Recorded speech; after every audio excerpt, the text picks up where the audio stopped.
हरे कृष्णा। आप गए नहीं माता जी? जाके आए हैं। अच्छा।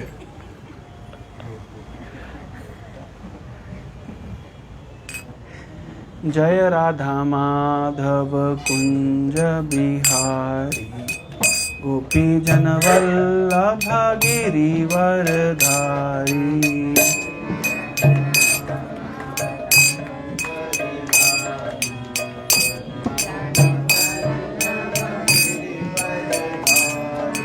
जय राधा माधव कुंज बिहारी, गोपी जन वल्लभ गिरिवरधारी।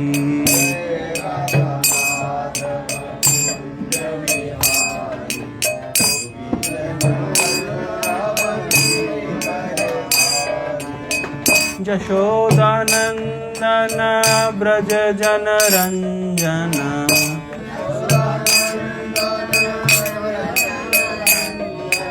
यशोदानंदन ब्रज जन रंजन।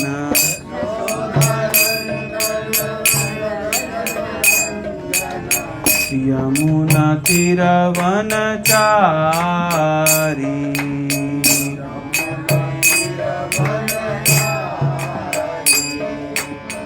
यमुना तीरवनचारी।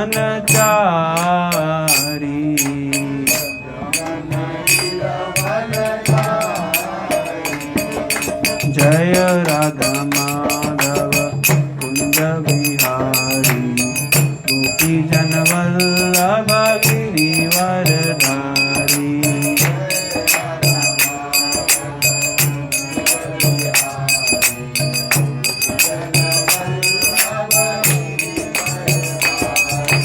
जय राधा माधव कुंज बिहारी, गोपी जन वल्लभ गिरिवरधारी।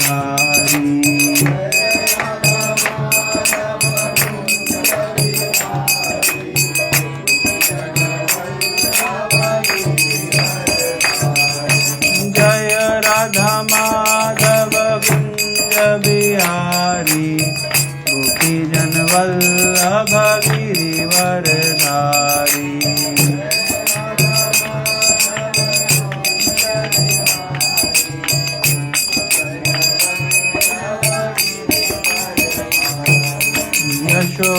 यशोदानंदन ब्रज जन रंजन, यमुना तीरवनचारी।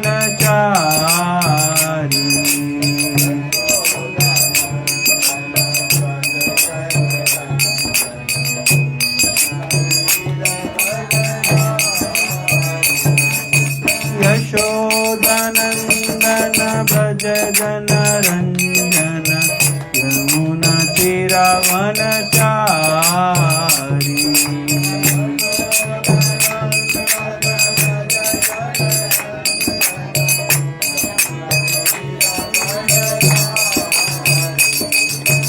हरे कृष्णा कृष्णा कृष्णा हरे हरे, हरे राम राम राम हरे हरे।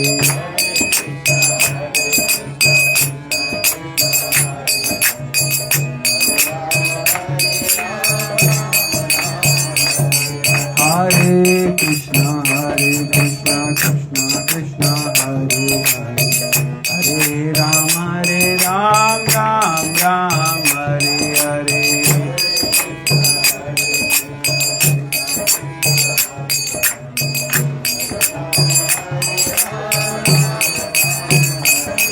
हरे कृष्णा कृष्णा कृष्णा हरे हरे, हरे राम राम हरे हरे।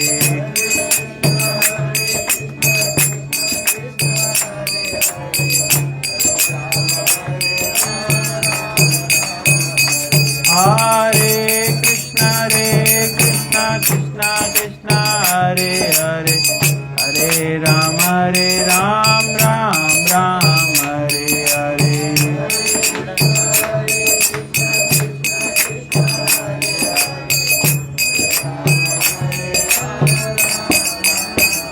जय कृष्ण बलराम जय कृष्ण बलराम कृष्ण बलराम जय वृंदावन धाम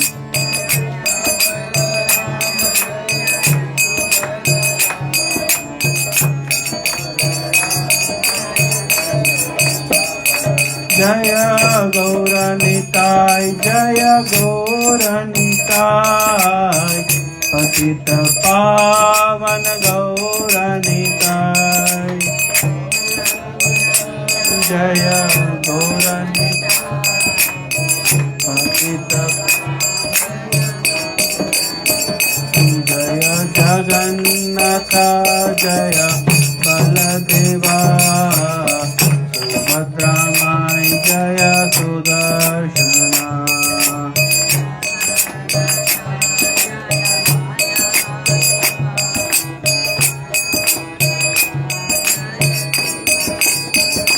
जय राधा गोपीनाथ राधा गोपीनाथ राधे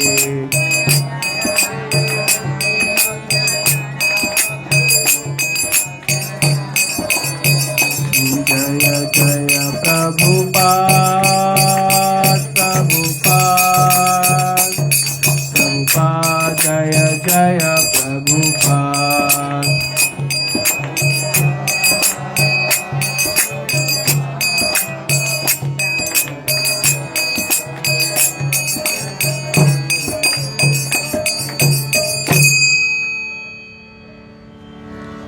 कलयुग युद्ध में नाम संकीर्तन की जय। जगत गुरु श्रील प्रभुपाद की जय।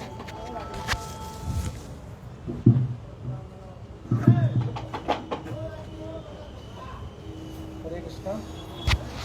So today we are very fortunate to have with us the great Tukaram Prabhu.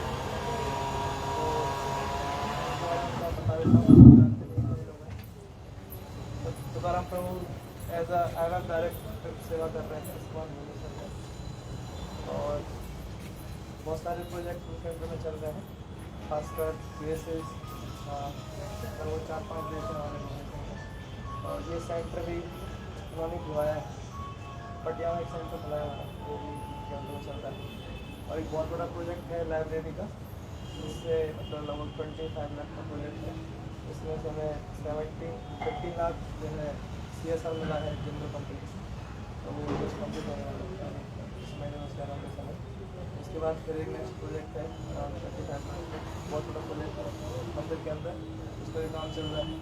और भी बहुत सारे प्रोजेक्ट हैं, तो अपने बड़े बड़े प्रोजेक्ट के लिए जाने जाते हैं और बहुत अच्छी क्लास देते हैं। आप लोगों ने सुना है, और मतलब बहुत सारे यूट्यूब से अफेक्टेड हैं, बहुत सारे की लैब इम्प्रूव हो गया, तो बहुत बिजी शेड्यूल रहता है उनका। आज हमारे पास आए, हम बहुत फॉर्चुनेट हैं और हम उनका स्वागत करेंगे 3 बार बोल के।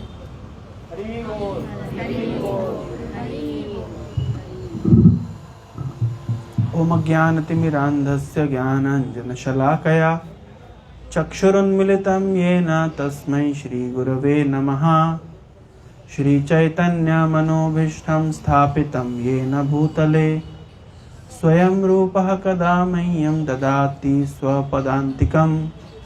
वन्देऽहं श्रीगुरो श्रीयुतपदकमलं श्रीगुरून् वैष्णवांश्च श्रीरूपं साग्रजातं सहगणरघुनाथान्वितं तं सजीवं साद्वैतं सावधूतं परिजनसहितं कृष्णचैतन्यदेवं श्रीराधाकृष्णपादान् सहगणललिता श्रीविशाखापितांश्च नमः। ॐ विष्णुपादाय कृष्णप्रेष्ठाय भूतले श्रीमते भक्तिवेदांत स्वामिन् इति नामिने। नमस्ते सारस्वती देवे गौरवाणी प्रचारिणे निर्विशेष शून्यवादी पाश्चात्य देशतारिणे। हे कृष्ण करुणा सिंधु दीनबंधो जगतपते गोपेशा गोपिका कांत राधा कांत नमस्तुते। तप्त कांचन गौरांगी राधे वृंदावनेश्वरी वृषभानुसुते देवी प्रणमामि हरिप्रिये। वाञ्छाकल्पतरुभ्यश्च कृपा सिन्धुभ्यैव च पतितानां पावनेभ्यो वैष्णवेभ्यो नमो नमः। नमो महावदान्याय कृष्ण प्रेम प्रदायते कृष्णाय कृष्ण चैतन्य नाम्ने गौरतुषे नमः। नीलाचल निवासाय नित्याय परमात्मने बलभद्र सुभद्राभ्यां जगन्नाथाय ते नमः। जय श्री कृष्ण चैतन्य प्रभु नित्यानंद श्री अद्वैत गदाधर श्रीवासादि गौर भक्तवृंद। हरे कृष्णा कृष्णा कृष्णा हरे हरे, हरे राम राम राम हरे हरे। हरे कृष्णा। टाइम बता दीजिएगा। 7 बज रहे। हरे कृष्णा। तो आप सभी का हार्दिक स्वागत है आज के संध्याकालीन समारोह में।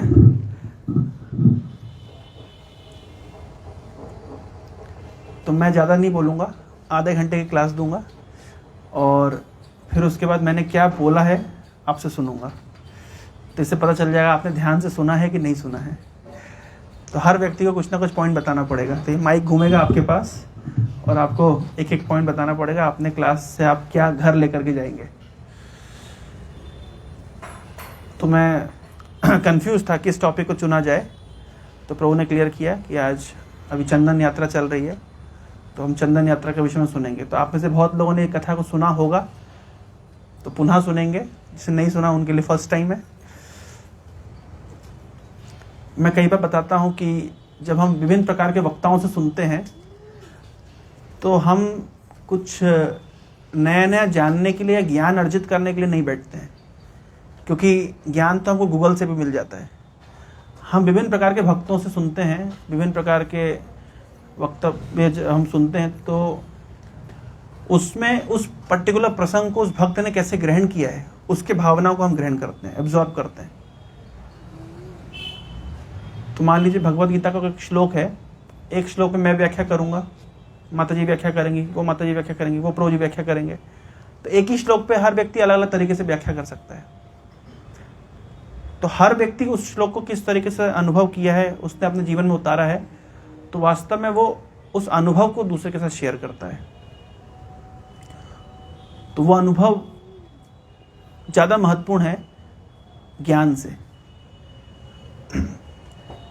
इंफॉर्मेशन से। एक होता है इंफॉर्मेशन, एक दो वर्ड होते हैं, एक होता है इंफॉर्मेशन, एक होता है ट्रांसफॉर्मेशन। सामान्यतः लोग कथाओं में जाते हैं क्या लेने के लिए? इंफॉर्मेशन, लेकिन उससे उनका ट्रांसफॉर्मेशन नहीं होता, उनके हृदय में कोई परिवर्तन नहीं आता। लेकिन हम इस्कॉन की कथाओं में जब बैठते हैं, इस्कॉन के भक्तों के साथ जब बैठते हैं, तो हम लोग केवल इन्फॉर्मेशन के लिए नहीं आए। इन्फॉर्मेशन तो मिलती है, साथ साथ ट्रांसफॉर्मेशन के लिए हमें एक अवसर मिलता है, बदलाव के लिए अपने जीवन में। तो आप अपने दिन का 1 घंटा, अपने जीवन का 1 घंटा आप यहाँ पे दे रहे हैं, तो कुछ हमको महत्वपूर्ण, कुछ मूल्यवान वस्तु लेकर के जाना है, तब वो वर्थ है। तो उस ट्रांसफॉर्मेशन के हम लोग एकत्रित हुए हैं। दूसरा, हरे कृष्ण, श्रोता 2 प्रकार के बताए गए हैं। एक होता है छन्नी जैसा श्रोता।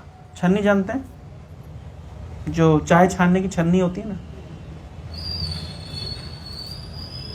और दूसरा होता है सीपा।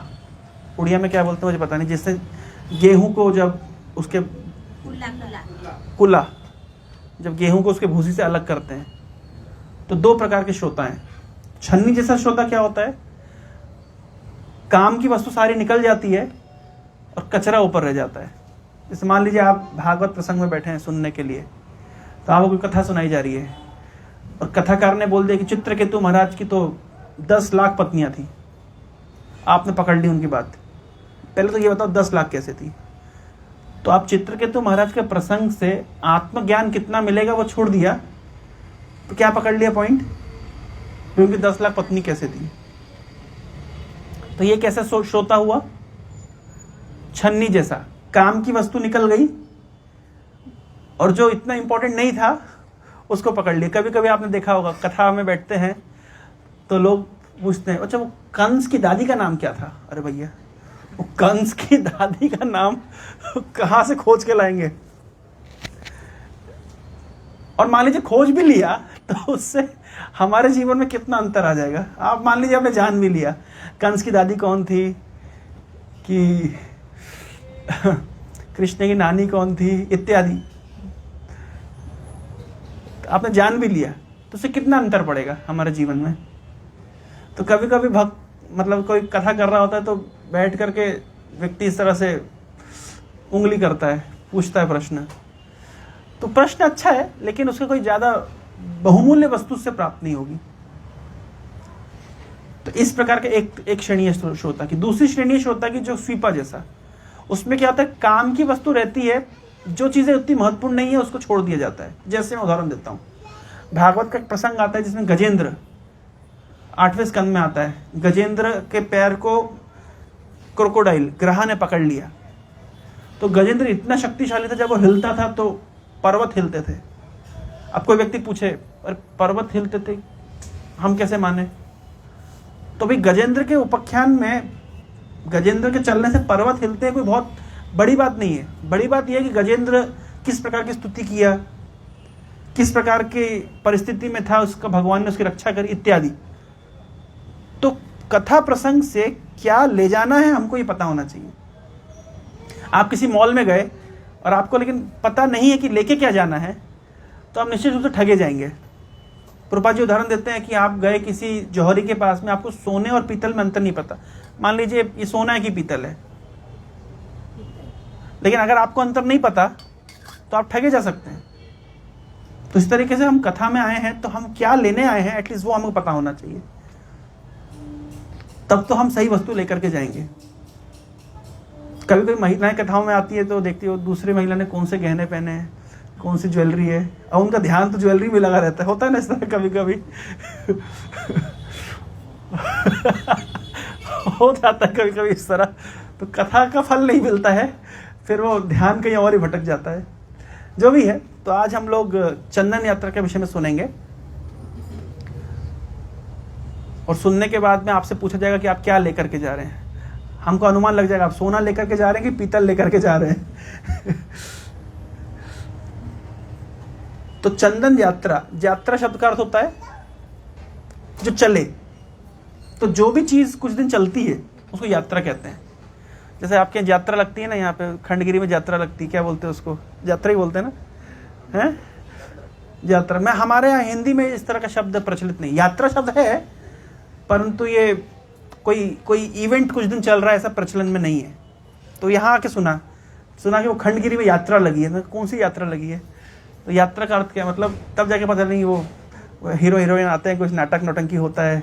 गए हैं आप लोग? देखा है? बहुत भीड़ लगती है, मेला लगता है, बहुत खुश हो रहा है वो शिव प्रसाद। तो यात्रा मतलब जो कुछ दिन चले। तो रथ यात्रा, इसमें रथ चलता है और ये कार्यक्रम 9 दिन तक चलता रहता है, 10 दिन तक चलता रहता है, इसलिए यात्रा, रथ यात्रा।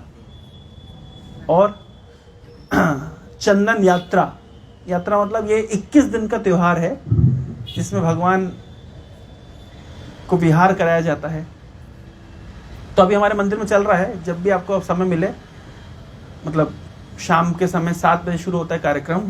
कृष्ण बलराम बाहर आते हैं और पालकी में बैठ करके, उसके बाद खूब नृत्य गान के साथ उनका स्वागत होता है। उसके बाद थोड़ी देर के बाद में भगवान बोट में बैठते हैं, फिर बोट में घुमाया जाता है, फिर उनका अभिषेक होता है। बहुत सारे कार्यक्रम होते हैं, तो आप लोग भी दर्शन करने आ सकते हैं। चंदन यात्रा क्यों मनाई जाती है, इसका क्या इतिहास है और हमारे जीवन में इसकी क्या महत्ता है, इस विषय में हम संक्षेप में चर्चा करेंगे। तो भगवान के एक महान भक्त हुए हैं माधवेंद्र पुरी। क्या नाम है उनका? माधवेंद्र पुरी। तो ये मध्वाचार्य के संप्रदाय में एक महान साधु थे और ये ब्रज में घूमा करते थे, बहुत सारे तीर्थों में घूमते थे, विशेष रूप से ब्रज में अपना समय बिताते थे। और इनकी वृत्ति थी अयाचक वृत्ति, मतलब अगर इन्हें भूख लगे चाहे प्यास लगे, किसी से कुछ मांगते नहीं थे। ये पूर्ण रूपेण भगवान पर आश्रित रहते थे कि अगर भगवान कुछ पहुंचाएंगे तो मैं भोजन करूंगा, और नहीं पहुंचाएंगे तो मैं भूखा रह जाऊंगा। हम उनको कॉपी नहीं कर सकते, हम तो कहीं जाने से पहले पूछ रहे थे मेन्यू में क्या है।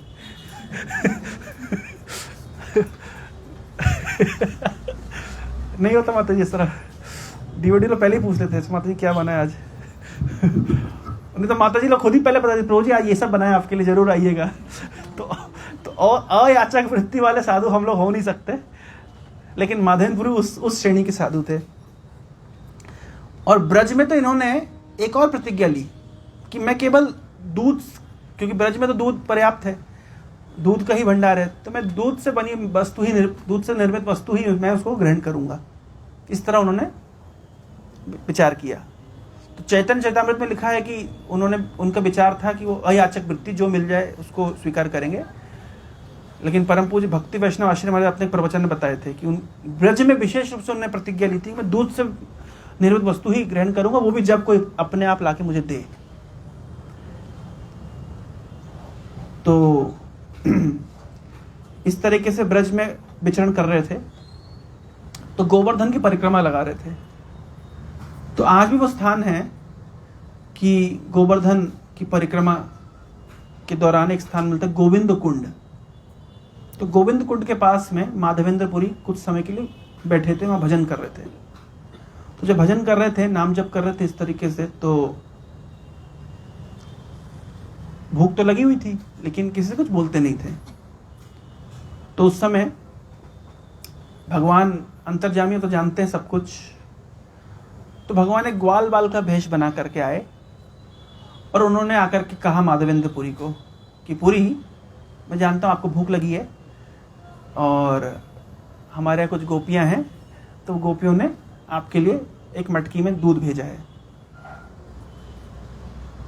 तो माधवेंद्रपुरी बोले कैसे आपको पता? बोले वो गोपियों ने देखा था आपको इस तरह भजन कर रहे, तो उन्होंने कुछ दूध आपके लिए भेज दिया। तो माधवेंद्रपुरी ने उस दूध को स्वीकार किया, भगवान का प्रसाद समझकर उसको ग्रहण किया। लेकिन और वो बालक ये बोल के चला गया था दूध दे करके कि मैं शाम को आऊंगा, अपना पात्र ले जाऊंगा। तो चला गया।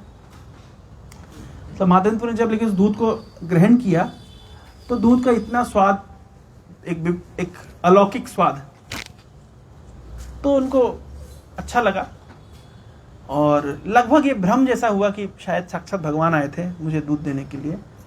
जो भी है, तो दूध का पात्र उन्होंने धो धा के रखा अपने पास, इंतजार में कि वो बच्चा फिर आएगा और शाम को अपना पात्र ले जाएगा, तब मैं उससे बातचीत करूंगा। ये तो साक्षात भगवान आए थे।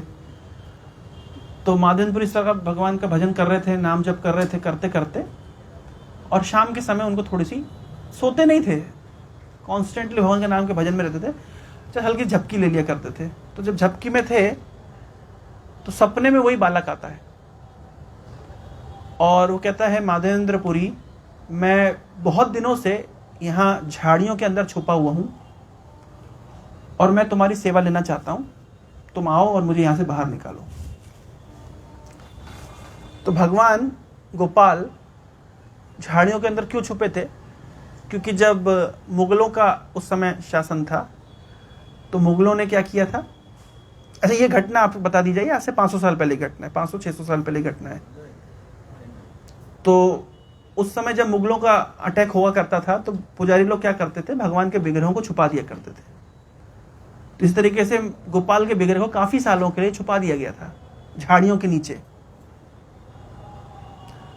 तो माधवेंद्रपुरी को सपने में भगवान आया, बोले तुम मुझे यहाँ से बाहर निकालो और निकालने के बाद मुझे गोवर्धन के ऊपर स्थापित करो और गोवर्धन के ऊपर स्थापित करके मेरी विधिवत पूजा फिर से शुरू करो। तो सुबह उठ करके माधवेंद्रपुरी स्नान करके सबसे पहले उन्होंने सब ब्रजवासियों को एकत्रित किया और उनको कहा कि हम जाके वहाँ से गोपाल को निकालेंगे। तो सभी ने माधवेंद्रपुरी की बात सुनी और सभी लोग उत्साह के साथ में चल दिए। तो वो स्थान आज भी वृंदावन में है जहाँ पे गोपाल विग्रह प्रकट हुए थे, निकले थे। तो माधवेंद्रपुरी ने वहाँ पे ब्रजवासियों की सहायता से खुदाई करी और खुदाई करने से उस विग्रह को निकाला। अच्छा, कौन सा विग्रह है ये? तो जो आज राजस्थान में नाथ द्वारा नाम के स्थान पर श्रीनाथ जी, नाम सुना है आप लोगों ने? श्रीनाथ जी, आप लोग का कोई गूगल ग्रुप हो या आपका व्हाट्सएप ग्रुप होगा तो उसमें श्रीनाथ जी की फोटो डाल दी जाएगी। माता जी डाल दीजिएगा श्रीनाथ जी की फोटो जिसमें सब लोग देख पाएंगे, अभी मतलब बाद में डाल दीजिएगा। तो ये श्रीनाथ जी का विग्रह वहां से प्रकट हुआ।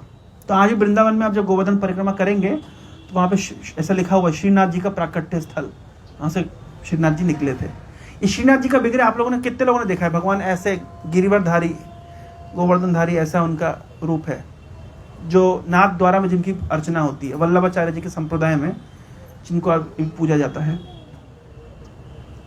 श्रीनाथ जी का विग्रह विशेष विग्रह है। क्यों विशेष है मैं इस विषय में बताऊंगा।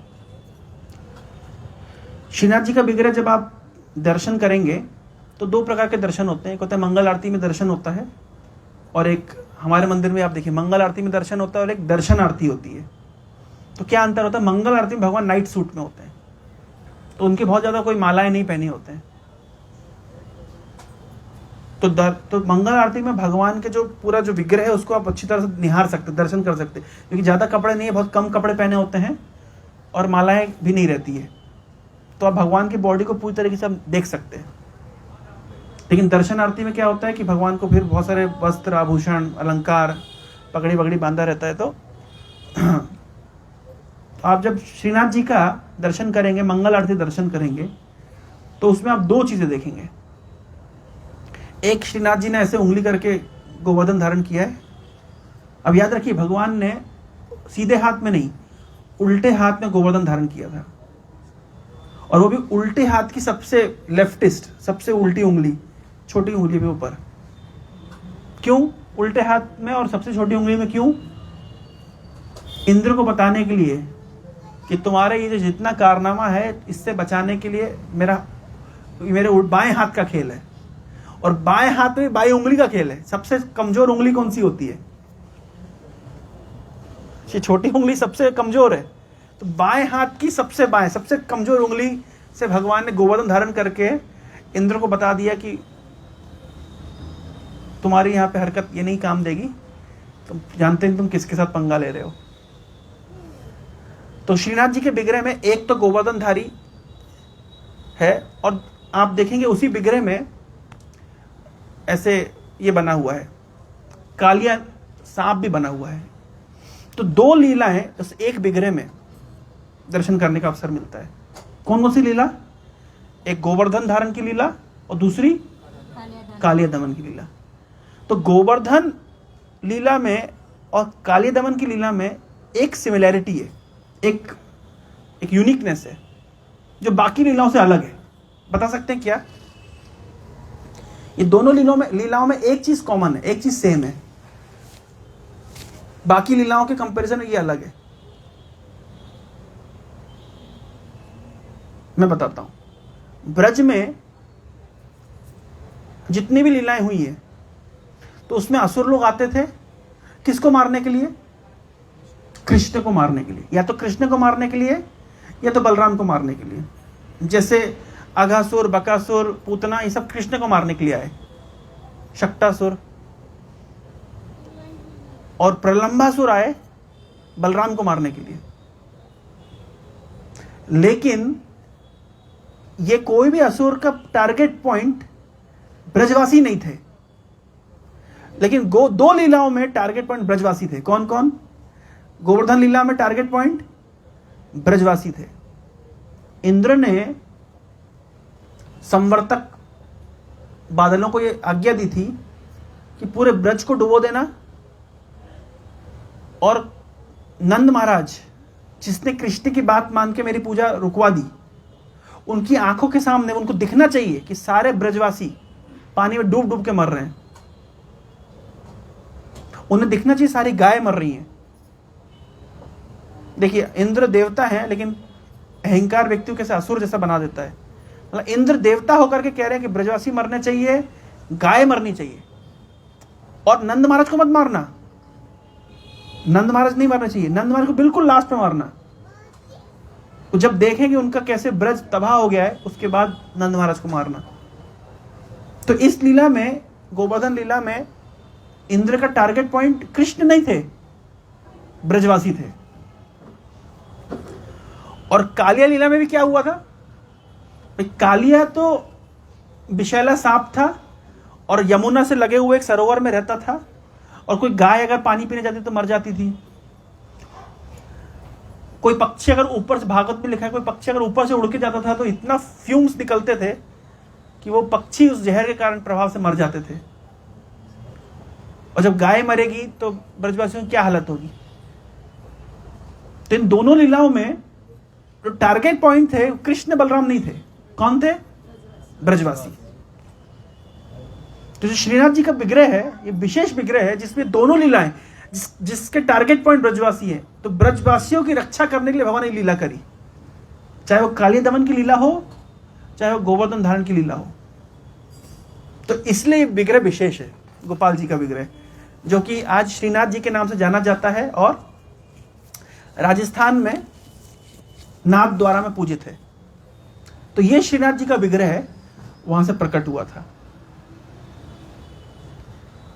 और जब प्रकट हुआ तो माधवेंद्रपुरी अन्य ब्रजवासियों की सहायता से उनको गोवर्धन के ऊपर स्थापित करते हैं, और कई कई दिनों तक अन्नकूट महोत्सव मनाया गया। सभी गांवों से लोग अनाज लेकर के आ रहे थे, गेहूं ला रहे थे, चावल ला रहे थे, फल ला रहे थे, सब्जियां ला रहे थे, घी ला रहे थे, दूध ला रहे थे, दही ला रहे। इस तरीके से कई कई दिनों तक ये महोत्सव मनता रहा, चलता रहा। और माधवेंद्रपुरी ने बहुत सुंदर व्यवस्था रखी किस प्रकार से भगवान की पूजन अर्चन चलती रहेगी। गोवर्धन के ऊपर ही स्थापित हुआ था मंदिर। माधवेंद्रपुरी के शिष्य हुए ईश्वरपुरी, और ईश्वरपुरी के शिष्य हुए चैतन्य महाप्रभु। तो चैतन्य महाप्रभु लेकिन कभी भी गोवर्धन, चैतन्य महाप्रभु के विचार अनुसार गोवर्धन भगवान के स्वरूप से अभिन्न है, इसलिए गोवर्धन के ऊपर पैर नहीं रखते। तो इसलिए कोई भी गौड़ीय वैष्णव गोवर्धन के ऊपर पैर नहीं रखते। तो आप देखिए, इस्कॉन में कोई भक्त अगर गोवर्धन परिक्रमा में जाएगा तो हम कभी भी गोवर्धन के ऊपर पैर नहीं रखते। यहां तक कि हमें मना किया था कि गोवर्धन की शिला को लेकर के आने के लिए, क्योंकि साक्षात भगवान का स्वरूप है। अगर आप शिला, मतलब जैसे कोई इनकी प्राण, जैसे कोई विग्रह की प्राण प्रतिष्ठा की जाती है, तो प्राण प्रतिष्ठा करने के बाद उनको भोग लगाया जाता है, आरती की जाती है। तो गोवर्धन की प्राण प्रतिष्ठा करना आवश्यक नहीं है, वो तो अपने आप ही प्रतिष्ठित हैं। तो इसलिए कोई व्यक्ति कभी कभी जब यात्रा में जाते तो मना करते, नहीं आप गोवर्धन शिला को लेके मत आइएगा, क्योंकि अगर आप लेकर के आए तो फिर आपको प्राण प्रतिष्ठा जैसी उनकी सेवा करनी पड़ेगी, अन्यथा अपराध लगेगा, क्योंकि साक्षात भगवान का स्वरूप है। लेकिन माधवेंद्रपुरी को तो गोपाल ने खुद आदेश दिया था कि आप गोवर्धन के ऊपर हमारे मंदिर को स्थापित करिएगा और वहां पे उनकी सेवा पूजा नियमित रूप से चलाइएगा। तो माधवेंद्रपुरी ने उनके आदेश अनुसार उस प्रकार से सेवा पूजा की व्यवस्था करी। तो बहुत अभिषेक हुआ, बहुत सुंदर तरीके से सेवा चलता था। तो इस प्रकार से कई दिन बीत गए, कई महीने बीत गए। तो एक दिन गोपाल श्रीनाथ जी वो माधवेंद्रपुरी को बोलते हैं कि माधवेंद्र, मैं इतने दिन से झाड़ियों में घुसा हुआ था और मुझे बहुत ताप का अनुभव हो रहा है। यद्यपि तुमने इतना अभिषेक किया, लेकिन फिर भी मुझे, मेरे अंगों में बहुत गर्मी लग रही है, मुझे ताप अनुभव हो रहा है। तो तुम मेरे लिए चंदन लेकर के आओ। और चंदन कहाँ मिलते थे? तो मलय, आज भी अनुगुल के पास में वो सब जो जंगल है, मलय फॉरेस्ट कहते हैं, मलय, मलयगिरी है ना, मलयगिरी। तो उस स्थान पे चंदन मिलते हैं। तो माधवेंद्रपुरी ने जब आदेश प्राप्त किया, भगवान का डायरेक्ट आदेश था, तो अब उन्होंने क्या व्यवस्था करी, उन्होंने कुछ ब्राह्मणों को लगा दिया कि तुम इस तरीके से भगवान की नियमित रूप से पूजन अर्चन, भोग लगाना इत्यादि सब करते रहना। और उस समय माधवेंद्रपुरी काफी वृद्धावस्था में थे, लेकिन भगवान का आदेश प्राप्त करके वो चल दिए। किस रास्ते चले? तो वृंदावन से चले होंगे मान लीजिए, तो वही जो रूट, अभी भी जो ट्रेन रूट पकड़ती है वृंदावन से, वो दिल्ली होते हुए, फिर वो प्रयागराज होते हुए इधर पे कलकत्ता, फिर घूम करके बालेश्वर, जलेश्वर, बालेश्वर, इधर जाजपुर, यही रूट, वही रूट, आज भी वही रूट है। तो उसी रूट से माधवेंद्रपुरी आ रहे थे। तो माधवेंद्रपुरी जब बालेश्वर पहुंचे कई दिनों की यात्रा करके, तो रेमुणा में एक विशेष मंदिर है। क्या नाम है उस मंदिर का? हाँ, गोपीनाथ का मंदिर है। उसका नाम खीर चोर कैसे पड़ा, ये मादनपुरी करण पड़ा। तो गोपीनाथ जी का मंदिर था, तो मादनपुरी वहाँ पहुँचे और उन्होंने गोपीनाथ जी के दर्शन किया। और उन्होंने सुना था कि गोपीनाथ जी को यहाँ पे बहुत सुंदर खीर का भोग लगता है। खीर मतलब रबड़ी, जब दूध को बहुत ज़्यादा ओट करके बिल्कुल पका के बिल्कुल पिंक कलर का हो जाता है, बिल्कुल रबड़ी जैसा, बिल्कुल तो उस प्रकार की रबड़ी का भोग लगता था। तो मादनपुरी के मन में विचार आया कि इस प्रकार कैसा भोग लगता है, अगर मेरे को थोड़ा सा प्रसाद चखने का अवसर मिल जाए तो फिर मैं भी जाकर के अपने गोपाल के लिए इस तरह का भोग लगाऊंगा। तो आज भी इस्कॉन के भक्तों में ये कल्चर है, किसी मंदिर में जाते हैं तो अच्छा ऐसी सेवा हो रही है, तुरंत सोचते हैं हमारे मंदिर जाकर हम ऐसा करेंगे। हम मान लीजिए एक सेंटर से दूसरे सेंटर में जाएंगे, अच्छा ऐसा यहाँ पे ऐसा होता है, और हम अपने सेंटर में ऐसा करेंगे। नहीं, ऐसा नहीं होता। मान लीजिए कोई भी चीज़ अच्छी दिखती है हमको, तो जाके तुरंत सोचते हैं कि हम हमारे सेंटर में ऐसा करेंगे। तो ये मतलब भक्तों की भावना रहती है कि जब मादनपुरी ने देखा कि यहाँ पे इस तरह गोपाल की सेवा होती, गोपीनाथ की सेवा होती, तो हम भी अपने गोपाल की सेवा इसी स्टैंडर्ड के साथ करेंगे, इस तरह की खीर उनको भोग लगाएंगे। पर लगाएंगे कैसे, थोड़ा चखेंगे तो लगाएंगे ना, तो चखेंगे नहीं तो बनाएंगे कैसे। तो उनकी इच्छा हुई चखने की, लेकिन उस समय गोपीनाथ को भोग लगा हुआ था। तो थोड़ा उनके मन में भावना, अरे गोपीनाथ को भोग लगा हुआ और मैं खाने की इच्छा कर रहा हूँ। ये इनकी विनम्रता है। जो व्यक्ति जितना आध्यात्मिक जीवन में प्रगति करता है उतना अधिक विनम्र होता है। विनम्र का अर्थ होता है उसे उतना अधिक अनुभव होता है कि मैं भगवान से कितना दूर हूँ।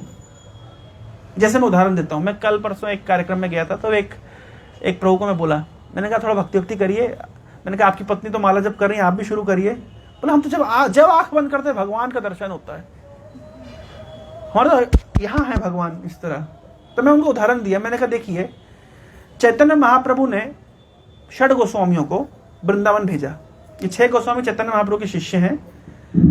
जब भगवान कृष्ण लीला किए थे आज से 5000 साल पहले, तो वो लीला स्थली सब विलुप्त हो गई थी, क्योंकि 5000 साल के कालांतर में, लगभग 4-4.5 साल के कालांतर में वो सब लीला स्थली विलुप्त हो गई थी। भगवान कृष्ण की लीला के तुरंत बाद भगवान कृष्ण के पड़ पोते ब्रजनाभ, भगवान कृष्ण के पुत्र प्रद्युम्न, उनके पुत्र अनिरुद्ध, अनिरुद्ध के पुत्र वज्रनाभ ने विभिन्न प्रकार के विग्रह बनाए थे, भगवान की मूर्तियां स्थापित करी थी अलग अलग स्थान पे, अलग लीला स्थली में।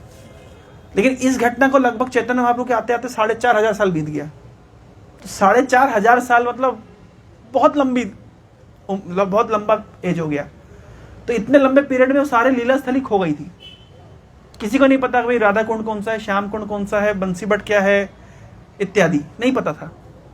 तो चैतन्य महाप्रभु ने अपने शिष्यों को भेजा, रूप गोस्वामी, सनातन गोस्वामी, और उनको कहा कि आप उनको विभिन्न प्रकार के आदेश दिए। जैसे कि कुछ आदेश दिया शास्त्र रचना करना, शास्त्रों को संकलित करना और लुप्त तीर्थों का उद्धार करना। चैतन्य महाप्रभु के शिष्य मुख्यतः सनातन गोस्वामी और रूप गोस्वामी, उनको आदेश मिला था लुप्त तीर्थों का उद्धार करना। तो अब सोचिए साक्षात चैतन्य महाप्रभु यानी साक्षात भगवान कृष्ण जो कलयुग में चैतन्य महाप्रभु के रूप में आए, उनसे इनका संबंध है, और वो आकर के यहाँ पे वृंदावन में लीला स्थलियों को उद्धार कर रहे हैं। तो उनकी स्तुति में कहा जाता है, हे राधे हे ब्रज देवी के चा ललिते, हे नंद सुनह कुतः। तो 6 गोस्वामी इस तरीके से पुकार लगाते हैं भगवान को। कैसे पुकार लगाते हैं? हे राधे हे ब्रज देवी के चा ललिते, हे नंद सुनह कुतः, श्री गोवर्धन कल्प पादप तले कालिंदी बन्य कुतः, घोषण तब इति सर्वतो बजापुरे खेदेर महाबिबलौ, वंदे रूप सनातन रघुर युगौ, श्री जीव गोपालकौ। तो 6 गोस्वामी कैसे पुकार लगाते थे भगवान को? हे राधे, हे ब्रज देवी, हे ललिते, हे नंद सुनो, हे नंद महाराज के पुत्र, कुतः कहां हैं आप? श्री गोवर्धन कल्प पादप तले, क्या आप गोवर्धन के तलहटी में हैं या कालिंदी के कौन कूल पर हैं? कहां हैं? घोषण तब इति सर्वतो ब्रजपुरे, इस तरह घोषणा करते हुए वो पूरे ब्रज में घूमते थे। खेदेर महाविवलौ, वो भगवान के साथ विरह का अनुभव करके हृदय में खेद मनाते थे। जो भगवान के इतने निकट हैं और वो अपने आप को क्या समझ रहे हैं कि हम भगवान से बहुत दूर है, विरह का अनुभव कर रहे हैं। और जो बहुत दूर है वो बोलते हैं आंख बंद कर दो तो भगवान बस मेरे को दर्शन देते हैं। तो जो जितना आध्यात्मिक प्रगति करता है वो उतना अनुभव करता है कि मैं भगवान से कितना दूर हूं, भक्ति से कितना दूर हूं, नाम जब मेरा कितने मतलब बेकार तरीके से हो रहा है, समहाउ निपटा रहा हूं। और जो कुछ नहीं करता बोलता है अरे परफेक्ट करता हूं, मतलब प्रभु जी मैं कम माला करता हूं लेकिन ऐसी माला करता हूं कि मतलब कब नहीं बोलते इस तरह। मेरे को जब हमारे काउंसलर बोलते तो माला बढ़ाओ, तुम अभी एक ही माला 2 ही माला करते हो, कम से कम 8 माला करो, 4 माला करो। मैं प्रभु जी मैं 2 ही माला करता हूँ लेकिन ऐसी माला करता हूँ कि मतलब साक्षात भगवान कृष्ण भी क्या बोलेंगे। ये क्यों, ये भ्रम क्या है? जो कम भक्ति करता है उसको लगता है मैं बहुत भक्ति कर रहा हूं, और जो बहुत भक्ति करता है उसको लगता है कुछ भी नहीं किया। ये भक्ति का स्वरूप है, स्वभाव है। हमको दूसरे से सर्टिफिकेट की जरूरत नहीं, हमें अंदर ही अनुभव होना चाहिए हम क्या कर रहे हैं, हमें क्या अनुभव हो रहा है। हमें ये अनुभव, मुंह से सब बोलते हैं प्रभु जी मेरी कहाँ भक्ति है। आपको प्रभु जी बोलते हैं आपकी कोई भक्ति नहीं, आपको बुरा लग जाएगा। प्रभु जी मैं तो पतित हूं, तो प्रभु जी बोलते तुम पतित हो तो आप तो ईगो हर्ट हो जाएगा। तो वास्तविकता ये है कि हम जितना भगवान के निकट जाएंगे उतना हम विरह का अनुभव करेंगे। एक बार ब्रज में फेस्टिवल बन गया, क्राइंग फेस्टिवल। मैं पहले ही स्टोरी सुनाया था शायद, नहीं? एक बार राधा रानी और कृष्ण झूला झूल रहे थे, तो राधा रानी और कृष्ण से झूले थे, तो राधा रानी का मतलब कृष्ण का इस तरह माला पे वो भंवरा कर रहा था। तो कभी वो राधा रानी की नाक के सामने ऐसे डिस्टर्ब कर रहा था। अब राधा रानी कृष्ण को निहारे और ऐसे आकर के वो डिस्टर्ब करे। उधर ललिता विशाखा सखी ऐसे चवर ढुला रही हैं। तो चवर क्यों ढुलाते हैं? वो चवर ढुलाते हैं कि डिस्टर्बिंग एलिमेंट को भगाने के लिए। तो चवर ढुलाया तो वो भंवरा चला गया। तो ललिता ने कहा कि वो मधुसूदन चला गया। मधुसूदन मतलब भंवरे को भी मधुसूदन कहते हैं, जो मधु का सूदन करता है। मधु मतलब हनी। देखिए भगवान ने क्या बनाया है। कुछ दिन पहले कार्यक्रम में गए थे तो परम पूज्य भक्ति वैष्णव आश्रय महाराज यहाँ भुवनेश्वर में आए थे, तो एक अच्छा एग्जाम्पल दिए। बोल रहे हैं कि भगवान ने क्या टेक्नोलॉजी दी है एक भंवरे को, एक मधुमक्खी को, कि वो फूल के अंदर क्या इंजेक्शन डालती है और ऐसा हनी निकाल लेती है। हम कितना भी हम मान लीजिए अगर हमको बोला जाए कि फूल से कुछ एक्सट्रैक्ट करना है तो सबसे पहले हम फूल तोड़ देंगे। पहले हम तोड़ेंगे, फिर क्या करेंगे, फिर उसको कुचलेंगे, मसलेंगे, फिर जाके कुछ एक्सट्रैक्ट निकालेंगे। लेकिन कितना भी हम रिसर्च कर लें, कितना भी टेक्नोलॉजी लगा लें, हम जैसे मधुसूदन या जैसे मधुमक्खी हनी निकाल लेती, शहद निकाल लेती है, हम नहीं निकाल सकते। भगवान ने क्या टेक्नोलॉजी दी है। और शहद निकाले के ना वो फूल तोड़ते हैं, ना फूल को मसलते कुचलते, कुछ भी नहीं। वो एक इंजेक्शन डालते हैं और एक्सट्रैक्ट कर लेते। भगवान ने क्या टेक्नोलॉजी बनाई है। तो भंवरे को भी कहा जाता है मधुसूदन, जो फूल के अंदर से मधु का सूदन कर ले। और राधा रानी जैसे ही सुना कि मधुसूदन चले गए, अब मधुसूदन बाजू में बैठे हैं, लेकिन ये विरह की भावना इतनी प्रबल है कि मधुसूदन चले गए और राधा रानी रोने लगी। इतना सुन के कि मधुसूदन चले गए, गया कौन था? भंवरा। लेकिन राधा रानी का विरह भाव इतना है, मधुसूदन चले गए तो रोने लगी। और रोने लगी तो उनको देख करके राधा रानी रो रही है तो कृष्ण भी रोने लग गए। और राधा कृष्ण को रोता देख के इधर ललिता देवी, इधर विशाखा, वो भी रोने लग गई। और बाकी जो कृष्ण के और मित्रगण थे, गोप सखा थे, वो लोग भी रोने लग गए। उनको देख के जानवर जितने थे, बंदर हो चाहे पशु पक्षी जितने, वो रोने लगे। उनको देख पेड़ पौधे थे, सब रोने लगे। क्राइंग फेस्टिवल बन गया, सब रो रहे हैं। क्यों रो रहे हैं? मधुसूदन चले गए। तो क्यों? क्योंकि राधा रानी हमेशा विरह के भाव में रहती है। विरह का भाव मतलब कि जब कृष्ण आते नहीं है मिलने के लिए, जब तक तो कृष्ण आएंगे आएंगे आएंगे, कृष्ण आएंगे तो हम ऐसे बात करेंगे, कृष्ण आएंगे तो हम ऐसे उनके साथ बातचीत होगी, ऐसे उनका श्रृंगार करेंगे, ऐसे उनके साथ खेलेंगे, आएंगे आएंगे, ये आशा रहती है। और जब आ जाते हैं, अब चले जाएंगे कृष्ण, अब बहुत जल्द चले जाएंगे, बहुत जल्द चले जाएंगे। तो हमेशा मतलब विरह की भावना में वो उनका भावना रहती है इस तरह। तो अध्यात्म जो चैतन्य महाप्रभु की विचारधारा है, हमारी जो धारा है महाप्रभु की विचारधारा, उसमें विरह भाव सबसे प्रधान है। जो जितना अधिक भगवान के साथ विरह का अनुभव करता है वो उतना अधिक भगवान के क्लोज है, और जो इतना अधिक सोचता है कि मैं बिल्कुल क्लोज हूं, एक्चुअली वो उतना दूर है। नहीं, लोग बोलते हैं क्यों मंदिर में जाने की जरूरत, भगवान तो हर जगह है, इसका अर्थ क्या है? लेकिन भक्त लोग सोचते कब मैं मंदिर में जाऊं, भगवान का दर्शन करूं, भगवान की कथा सुनूं। क्यों? तो उनका विरह, जितना वो भगवान के साथ विरह का अनुभव करते हैं उतना अधिक उनका प्रेम है, तभी तो अनुभव करते हैं। जैसे माँ, अगर बच्चा ट्यूशन गया है या बोर्डिंग स्कूल में पढ़ाई करने गया है तो माँ क्या हमेशा बच्चे के बारे में सोचती रहती है, विरह का अनुभव करती है, क्योंकि प्रेम है। तो इस तरीके से तो ब्रजवासी, मतलब ब्रज में ये षड गोस्वामी थे जिनको चैतन्य महाप्रभु खुद ने भेजा था, लेकिन ये हमेशा भगवान से विरह का अनुभव करते हैं, इस लेवल के भक्त हैं। तो इस प्रकार से माधवेंद्रपुरी ने जब देखा कि खीर भोग लगी हुई, लेकिन मैंने देखो इस तरह डिमांड कर रहा हूं मैं, ये अच्छी बात नहीं है। मन ही मन उन्होंने, इतने महान भक्त थे लेकिन अपने मन के अंदर इस तरह सोचने पर उनको बहुत ग्लानि अनुभव हुई, और वो वहां से जगह से चले गए और जाके किसी हाट में जाके, मार्केट में जाके बैठ गए, अपना भजन कर रहे थे किसी कोने में, स्थान में जाके। लेकिन भगवान तो भगवान है, वो तो सब जानते हैं। तो भगवान ने क्या किया, अब उनके पुजारी ने भोग लगाया था, उस समय 12 पात्र भोग लगाए थे। तो कृष्ण ने क्या किया, धोती उठा करके वो एक पात्र छुपा लिया। अब पुजारी भी कौन से नशे में था, वो आया और 11 पात्र उठा के ले गया, गिने भी नहीं कितने हैं। पुजारियों को भी जल्दी रहती है, जल्दी रात को भाई भगवान को शयन कराए तो हम भी शयन करें।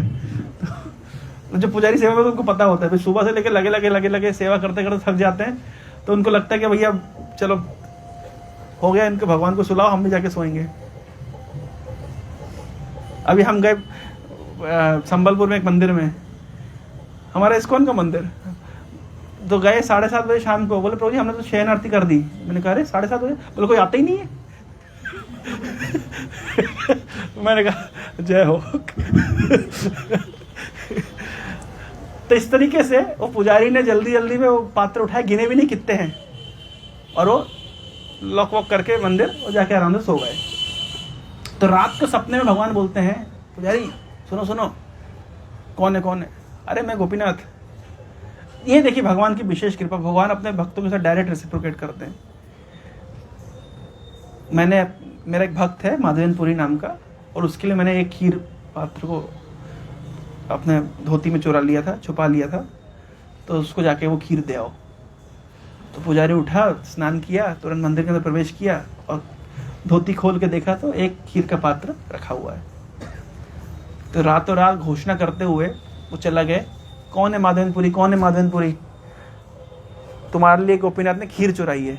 तो तब से उनका नाम क्या पड़ गया, खीर चोरा गोपीनाथ। तो माधवेंद्रपुरी तक खीर पहुंचाई, माधवेंद्रपुरी ने उस खीर का स्वादन किया और उस पात्र का से कूट करके अपने उत्तरी में बांध के रख लिया कि हर दिन थोड़ा थोड़ा उसको खाएंगे। लेकिन माधवेंद्रपुरी ने सोचा कि रातों रात यहाँ से निकल जाना चाहिए, क्योंकि कल सुबह अगर हो गई तो न्यूज़पेपर में छप जाएगा कि मेरे लिए गोपीनाथ ने खीर चुराई, और मैं बहुत फेमस हो जाऊंगा, और ज़्यादा फेमस हो जाऊंगा तो भक्ति होगी नहीं, सब लोग आगे पीछे आएंगे। इसलिए उन्होंने डर करके कहीं मैं ज़्यादा प्रसिद्ध ना हो जाऊं, और रातों रात उस स्थान से निकल गए। हमारे लिए अगर गोपीनाथ कुछ इस तरह कर दें तो हम लोग सबसे पहले तो फेसबुक में अपलोड कर देंगे। सबसे पहले यही काम करेंगे, भाई फेसबुक में अपलोड करो कि गोपीनाथ ने हमारे लिए खीर चुराई, कि पकौड़ा चुराया, कि रबड़ी चुराई, जो भी चुराया। नहीं करेंगे,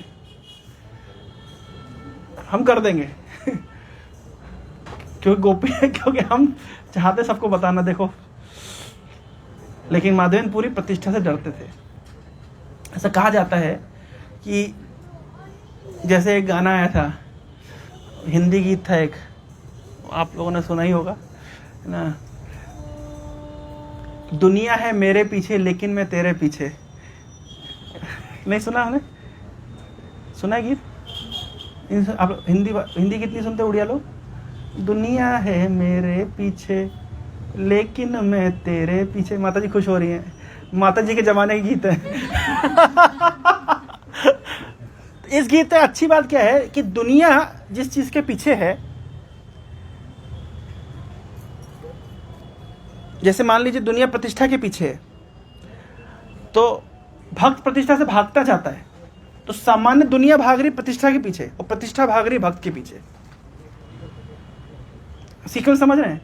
मतलब भक्त आगे आगे भाग रहा है और प्रतिष्ठा भक्त को पकड़ना चाहती है और दुनिया प्रतिष्ठा को पकड़ना चाहती है।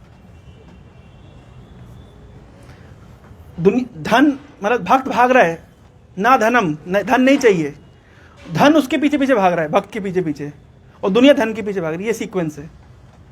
तो माधवेनपुरी आगे आगे भाग रहे हैं कि नहीं चाहिए मुझे प्रतिष्ठा, और प्रतिष्ठा पीछे पीछे भाग रही है, लो मुझे, लो लेना पड़ेगा, और भक्त और दुनिया प्रतिष्ठा के पीछे भागती है।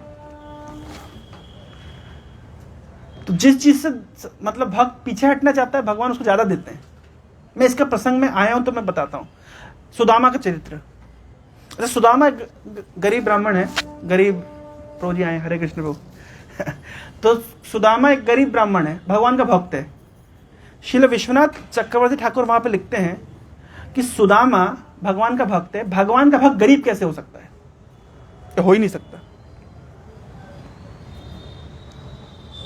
भगवान है लक्ष्मीपति, लक्ष्मीपति का भक्त कभी गरीब नहीं हो सकता, आर्थिक रूप से तंग हो ही नहीं सकता, कभी नहीं हो सकता। तो फिर सुदामा क्यों गरीब है? प्रश्न उठता है ना, सुदामा क्यों गरीब है? श्रील विश्वनाथ चक्रवर्ती ठाकुर वहां पे समाधान देते हैं कि भक्त भी दो प्रकार के हैं।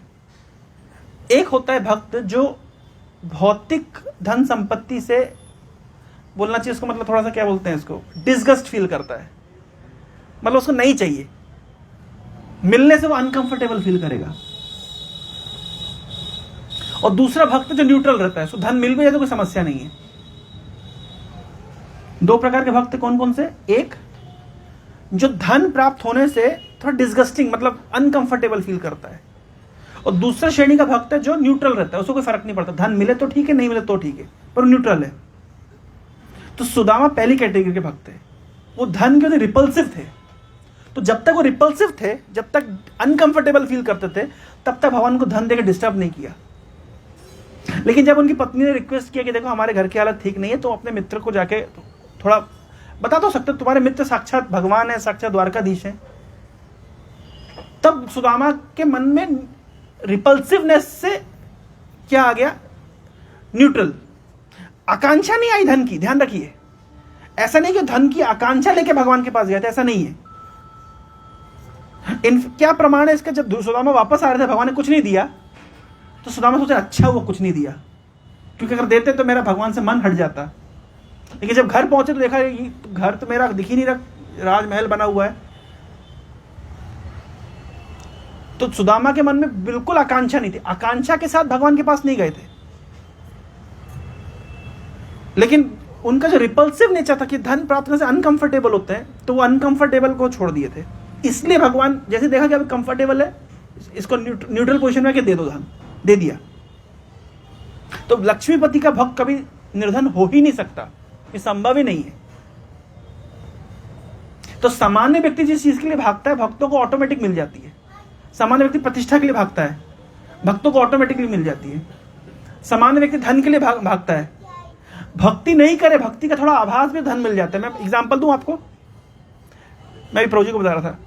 हम कल कार निकाल रहे थे, अपनी पार्किंग में थे, तो कार निकालते निकालते में क्या हुआ कि एक हस्बैंड वाइफ आए उनके छोटा सा बच्चा को लेकर के, तो उन्होंने मुझे देख लिया, तो बोले आए मेरे पास, मैं कार में ड्राइविंग कर रहा था, मतलब ड्राइवर सीट पे था, तो आए वो, उन्हें बोले प्रभु जी थोड़ा बच्चे के सिर पे हाथ रख दीजिए। अब मुझे बड़ी शर्म आती किसी के सिर पे हाथ रखना, हम तो हमारी स्थिति हम जानते हैं ना कि हम कौन होते किसी के सिर पे हाथ रखने वाला। लेकिन उनकी खुशी के लिए मैंने रख दिया, और मैंने बच्चे के सिर पे ऐसे हाथ रख दिया। कभी नहीं रखा, किसी बच्चे के सिर पे मैं हाथ नहीं रखता, क्योंकि हम नहीं मानते कि हम हाथ रखने योग्य हैं। लेकिन उन्होंने उनकी खुशी के लिए मैंने रख दिया, और तुरंत निकाल के 500 रुपये डोनेशन दे दिए। मैंने कहा अच्छा प्रोफेशन है, बच्चे को ऐसे हाथ लगाने से अभी गाड़ी का पेट्रोल हो जाएगा। तो मॉरल ऑफ द स्टोरी क्या है कि ऐसा नहीं कि मतलब अभी भक्ति शुरू नहीं करी है, भक्ति का केवल ओढ़नी डाली है तो धन और प्रतिष्ठा मिल रहा है, ये माला मिल रही है। योग्यता है क्या? चाणक्य नीति में लिखा है कि वो व्यक्ति क्या ऊंचे आसन में बैठने से क्या महान बन जाता है? अभी कौवे को आप ऊंचे आसन में बैठा देंगे तो गरुड़ हो जाएगा, कौवा कौवा रहेगा। हम लोग का जो मान सम्मान है, जो धन है, जो प्रतिष्ठा है, वो इस कपड़े से मिलती है। ये सब प्रभुपाद जी का दिया हुआ है, हमारा कुछ भी नहीं है। तो हमारे लिए ऑनेस्टी क्या है? या कंठी माला तिलक डाला है इसलिए लोग हमारा सम्मान करते हैं, नहीं तो हमको कौन पूछता था। तो हम क्योंकि प्रभुपाद जी से युक्त हैं, एक महान व्यक्ति से युक्त होने से हम भी महान कहलाने लगे, लेकिन हमारे अंदर मानता है नहीं। जैसे कोई सूर्य चमक रहा है तो उसको देखकर कोई लोहा चमकने लगता है, सूर्य को रिफ्लेक्शन देकर। लोहा में चमक है नहीं, पर सूर्य की मौजूदगी में वो चमक रहा है। तो हम जब इस्कॉन से जुड़ते हैं तो लोग हमको साधु समझने लगते हैं। हर व्यक्ति, आप देखिए कोई भी व्यक्ति, आप देखिए आप कथा सुन के जाएंगे तो सब बोलेंगे इस्कॉन से आए, अच्छा। इस्कॉन के साथ युक्त होने से आप लोग को लोग साधु समझेंगे। हम सबको हमारे अंदर पता है हमारे अंदर कितनी साधुता है और कितनी नहीं है, हमको पता है। किसी दूसरे प्रमाण पत्र की हमें आवश्यकता नहीं है। लेकिन वास्तविकता क्या है? केवल इस्कॉन से युक्त होने से, साधुओं से युक्त होने से हमारे अंदर भले वो गुण ना भी आया हो, लोग सोचते हैं कि भैया इस्कॉन वाले हैं। तो इसलिए कम से कम हमें ऐसा आचरण करना चाहिए। ठीक है, हमारे अंदर नहीं साधुता के गुण है, हम जानते हैं, तो उसे बाहर से आचरण करें। हम जानते हैं कि हमारे अंदर कितनी गंदगी है, उसको अंदर से समाधान करने का प्रयास करें और बाहर से सही आचरण करें। क्योंकि हम पहले अगर हम कुछ गलती करते थे तो हमारे लोग बोलते हैं तुम्हारे पिताजी ने तुमको ऐसा सिखाया होगा, कि माँ ने ऐसा सिखाया होगा इत्यादि। अब हम कुछ गलती करेंगे तो बोले इस्कॉन वाले ऐसे ही करते हैं, तुरंत नाम जाएगा इस्कॉन वाले। तो इसका अर्थ क्या है कि अभी हमारे लिए कितनी बड़ी जिम्मेदारी हो गई है। एक कंठी माला तिलक क्यों लगाना जरूरी है? इसलिए जरूरी है कि अभी कंठी माला तिलक लगा करके आप गाली गलौज नहीं कर सकते, झूठ नहीं बोल सकते, आप वो बाहर खड़े होकर वो क्या कहते हैं पानी पताशे नहीं खा सकते, गोलगप्पे खा सकते, यहाँ पे सेंटर में बने तो खा सकते, वहां पे नहीं खा सकते। क्यों? अब ये कंठी माला तिलक लगाया हुआ है, लोग क्या कहेंगे। समाज का भय भी बहुत महत्वपूर्ण होता है हमें सही मार्ग में रखने के लिए। पहले जमाने में क्या होता था? समाज का भय होता था, क्योंकि आपस में एकजुटता थी। कोई भी बच्चा घूम रहा था, उसके माता पिता को सब जानते थे, सब जानते कि ये फलाने का लड़का है। तो लड़का भी डरता था कि ये मैं कुछ गलत करूंगा तो मेरे घर में खबर पहुंच जाएगी। आजकल क्या है, कोई किसी को पता नहीं है, कोई अड़ोसी पड़ोसी में कोई संबंध नहीं है, कोई रिश्तेदारी का संबंध नहीं है, तो लड़का कहीं भी खड़े होकर सिगरेट पी, किसी को फर्क पड़ता है। तो इसलिए ये सामाजिक भय भी हमको सही मार्ग पर रखने के लिए, डिसिप्लिन में रखने के लिए बहुत जरूरी था। तो हमारे, जो मैं बता रहा था, हमारी प्रतिष्ठा वास्तव में एक प्रतिष्ठित व्यक्ति के साथ हमारा संपर्क हो गया है, इसलिए हमारी प्रतिष्ठा है। तो इसलिए हमें अपनी तथाकथित प्रतिष्ठा पे बहुत गुमान होने की आवश्यकता नहीं है। हम जब तक ये कपड़ा हमारे शरीर को, जब तक कंठी वाला तिलक है, लोग हमको पूछ रहे हैं, जब तक ये हट जाएगा हमारे खुद की योग्यता कुछ भी नहीं है। एक बहुत महत्वपूर्ण बात है, जब हम भक्ति मार्ग में आ गए हैं, तो जब हम दूसरों से मिलते, जो भक्त नहीं बना है, तो हमारी क्या विचारधारा होनी चाहिए? विचारधारा होनी चाहिए कि मैं ज्यादा क्वालिफाइड हूं, ऐसा नहीं सोचना चाहिए। मैं ज्यादा भाग्यशाली हूं, ये सोचना चाहिए। मैं क्वालिफाइड हूं, मैं भक्त हूं, वो भक्त नहीं है, ये गलत भावना है। क्योंकि हम भी भक्त नहीं थे और अभी भी है नहीं, वो तो किसी ने हमारे ऊपर कृपा करी है, तो जाके हम थोड़ा बहुत भक्ति मार के आगे पीछे घूम रहे हैं, लेकिन वास्तविकता में हमारे अंदर गुण नहीं है। तो हाँ, हम योग्य नहीं है, हम भाग्यशाली हैं। तो हम भाग्यशाली हैं तो हमें दूसरे को भाग्यशाली बनाने के लिए प्रयास करना चाहिए। नारद मुनि सूत्र दे रहे हैं ध्रुव को, गुणाधिकान मुदम लिप्सेत अनुक्रोशम गुणाधमात। कोई अगर हमसे गुणों में कमजोर है तो उस पर कृपा करनी चाहिए, उसको भी अपने स्टैंडर्ड पे लाने के लिए कोशिश करना चाहिए। तो हमारी प्रतिष्ठा कोई योग्यता, हमारी कोई प्रतिष्ठा है ही नहीं। हम जो प्रतिष्ठा को आस्वादन कर रहे हैं, वो बच्चे को हाथ ऐसे सिर पे रख के जो 500 रुपये प्राप्त हो, वो हमारी संपत्ति नहीं है, वो प्रभुपाद जी की संपत्ति है, क्योंकि हमारी कोई योग्यता नहीं थी। इस बात को हमेशा विचार रखना, यही विनम्रता है। विनम्र का अर्थ क्या होता है? भगवत गीता में डेफिनेशन देखिए, विनम्र का अर्थ होता है one who is not anxious to have the satisfaction of being honoured by others. दूसरों के द्वारा सम्मान प्राप्त करने की भावना से शून्य, यह है विनम्र। कब विनम्र व्यक्ति बनेगा? जब ये समझेगा कि जो भी सम्मान मुझे प्राप्त हो रहा है ये इसकी योग्यता मेरी है ही नहीं, ये तो सब उधार का है, मेरा कुछ भी नहीं है, तब व्यक्ति स्वाभाविक रूप से विनम्र है। और जो इस प्रकार विनम्रता रखता है उसको ज्यादा सम्मान मिलता है। माधवेंद्र पुरी इतने महान भक्त हैं, वो प्रतिष्ठा से दूर भाग रहे हैं और उन्हें भगवान प्रतिष्ठा दे रहे हैं। और महत्वपूर्ण बात, आगे आ जाइए। और इसी स्टोरी में आगे ट्विस्ट ये है कि अगर भक्त को प्रतिष्ठा मिले, धन मिले, सम्मान मिले, पदवी मिले, वो उसका क्या करेगा? उसका क्या करेगा? अगर किसी भक्त को पोजीशन मिले, पावर मिले, धन मिले, प्रतिष्ठा मिले, वो भक्त उसको कैसे यूज करेगा? वो उसको भगवान की सेवा में यूज करेगा, वो मना नहीं करेगा, वो लेगा। मैं 2-3 उदाहरण आपको देता हूं। क्यों लेगा? माधवेंद्रपुरी का उदाहरण देखिए। उनको प्रतिष्ठा मिली, वो तो भागे वहां से प्रतिष्ठा के डर से, लेकिन उनकी प्रतिष्ठा, उनकी ख्याति जगन्नाथपुरी तक फैल चुकी थी। तो जब जगन्नाथपुरी पहुंचे तो लोग स्वागत के लिए पहले से खड़े हुए थे कि माधवेंद्रपुरी आएंगे और उनका माला पहनाएंगे, उनका स्वागत करेंगे। वो पहले से रेडी थे, राजा तक रेडी थे। जगन्नाथपुरी के राजा गजपति महाराज उस समय के रेडी थे कि माधवेंद्रपुरी एक महान भक्त है जिनके लिए गोपीनाथ ने खीर चुराई है, उनके स्वागत के लिए पहले से रेडी खड़े थे।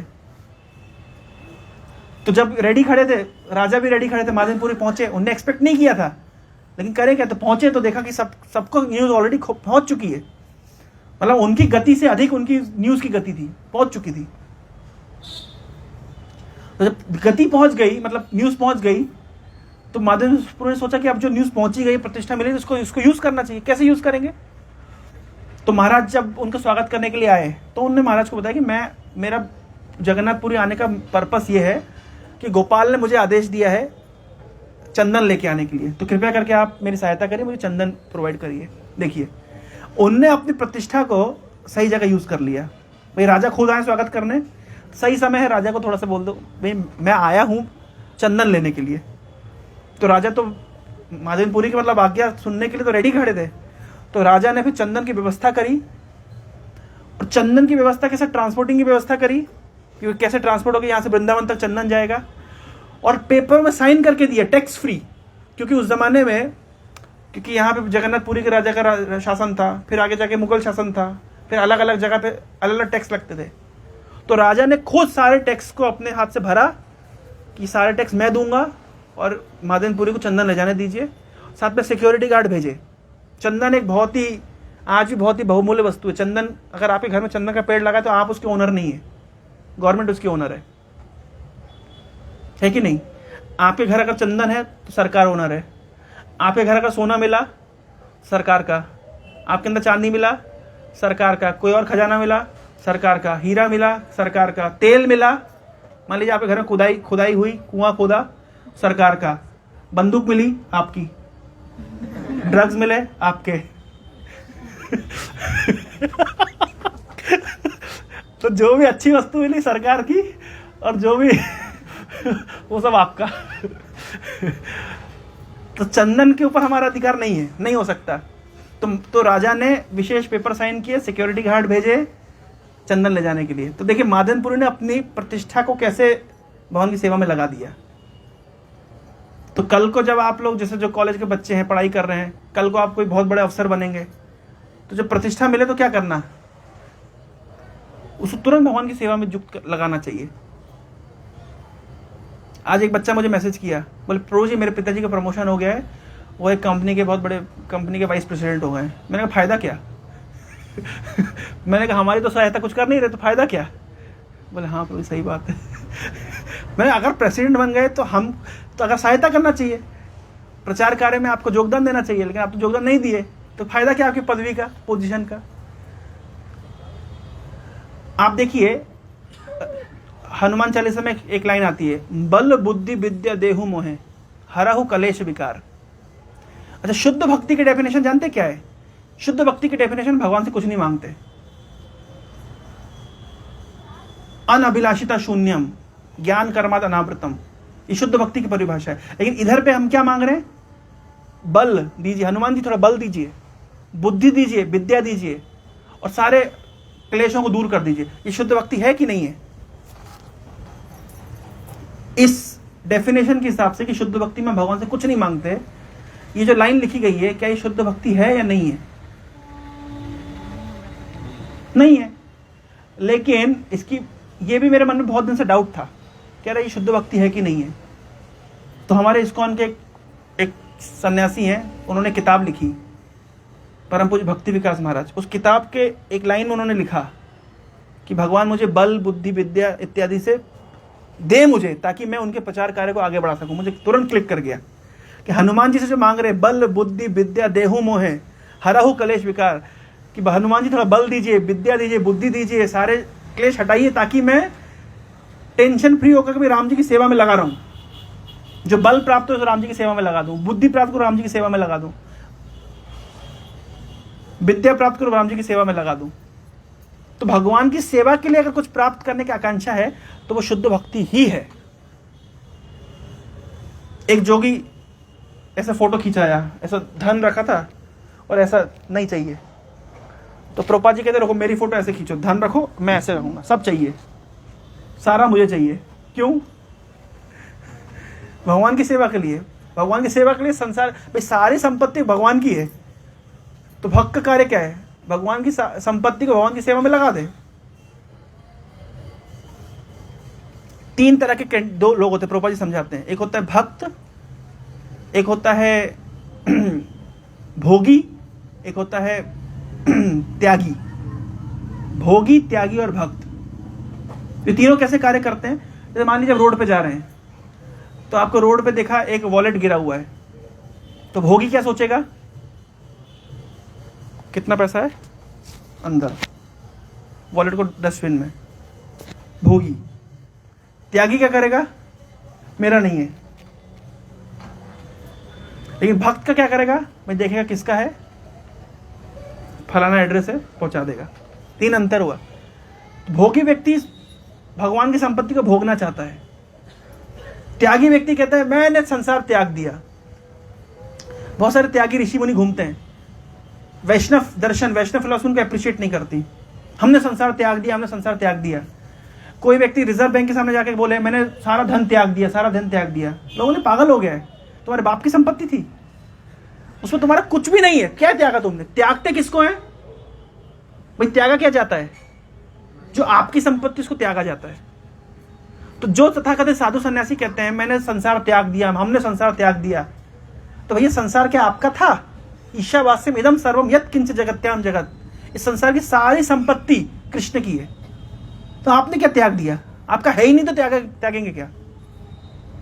ये शरीर हमारे, हम जो क्लेम करें मेरा शरीर, ये मेरा शरीर भी मेरा नहीं है। ये जिन वस्तु से बना है वो तो भगवान की है। भूमि रापो नलो वायु खम मनो बुद्धि अहंकार इत्यम में भिन्ना प्रकृति रष्टता। भगवान कह रहे मेरी प्रकृति, मेरी शक्ति है। तुम्हारा शरीर जिस वस्तु से बना है वो शरीर, भूमि, अग्नि, जल, वायु, आकाश, ये मेरी संपत्ति है। तुम कौन होते हैं बोले वाले मेरा शरीर?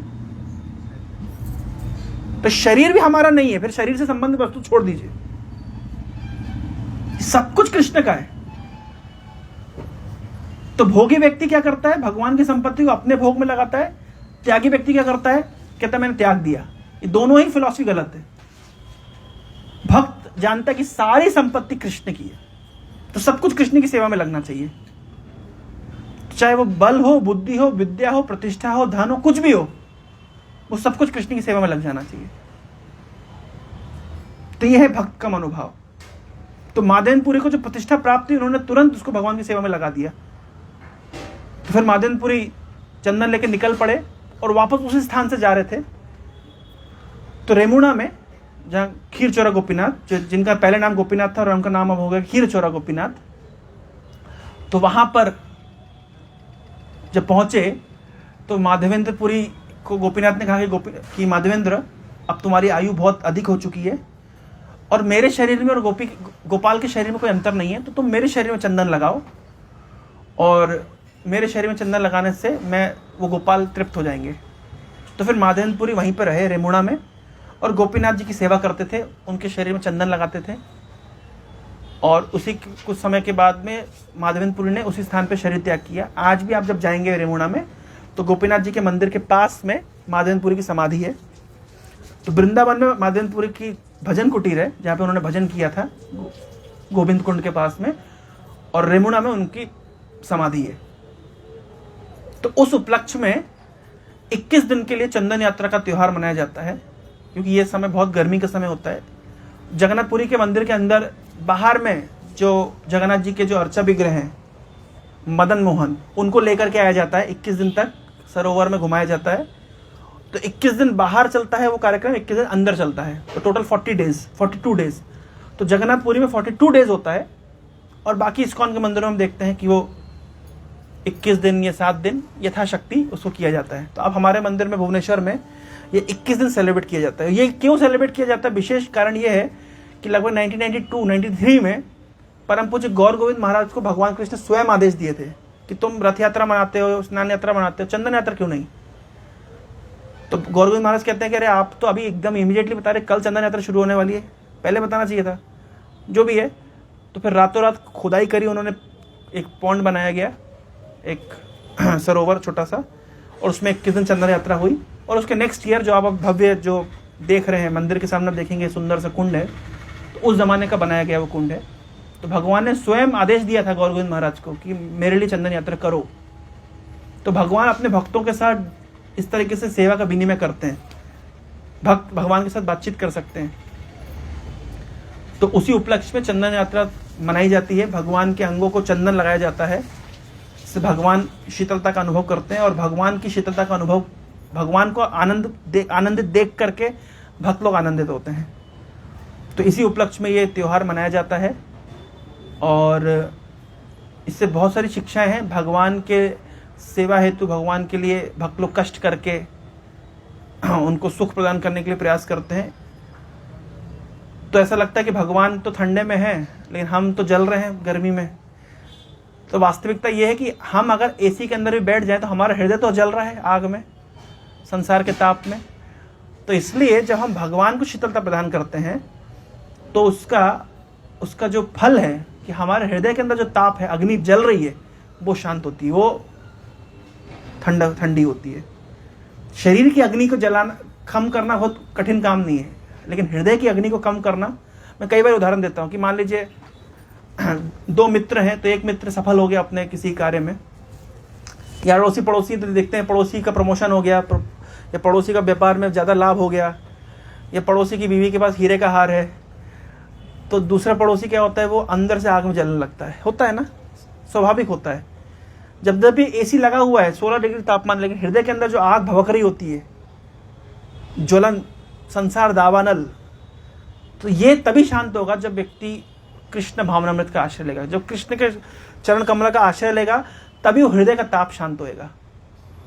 कोई भी लीला, एक लास्ट पॉइंट बताकर मैं अपने कथा को विराम दूंगा, कोई भी लीला का हमारे निजी जीवन से क्या प्रयोजन है ये समझना चाहिए। जैसे हमने सुना चंदन यात्रा में हम भगवान को शीतलता प्रदान कर रहे हैं, इसका फल क्या है?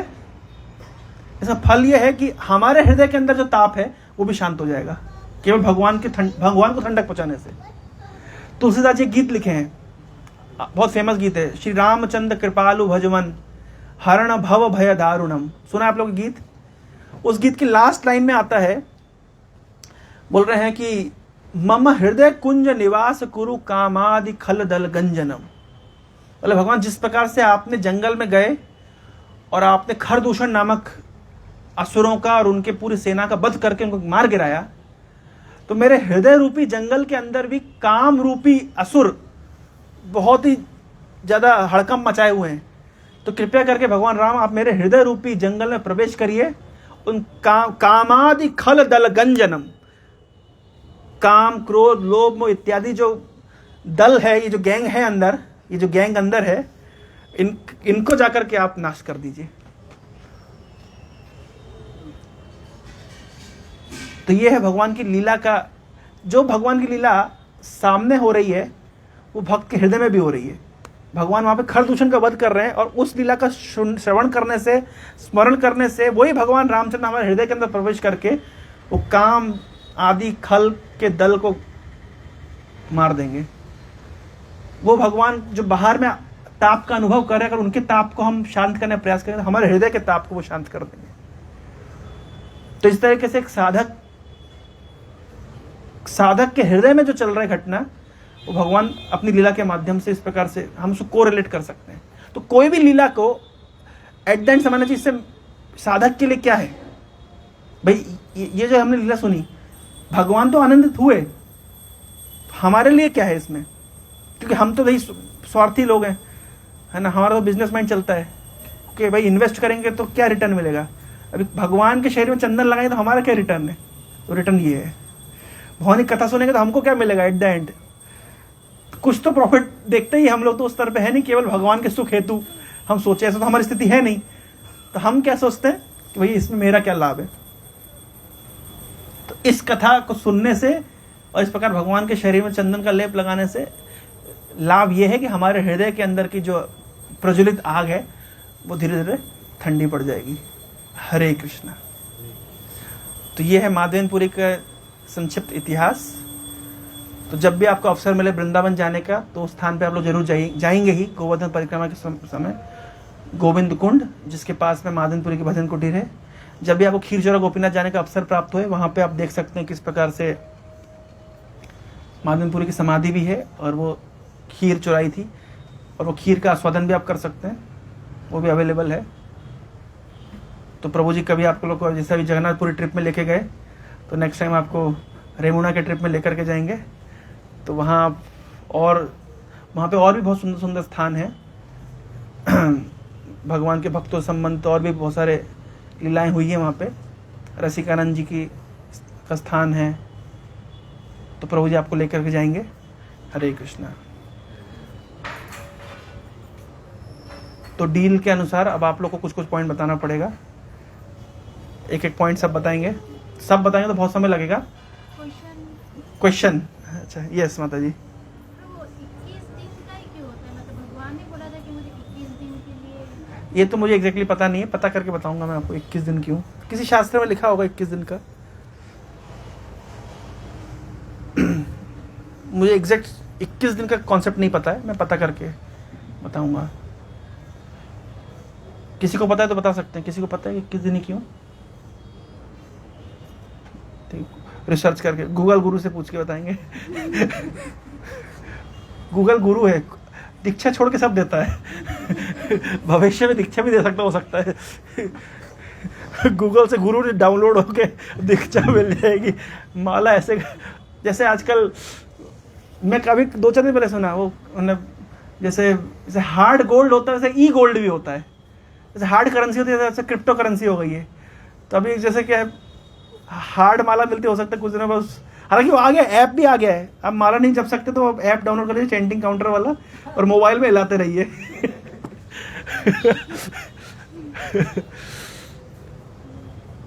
और किसी के मन में कोई जिज्ञासा, कोई क्वेरी, कमेंट? नहीं तो आप लोग कुछ पॉइंट बता सकते हैं।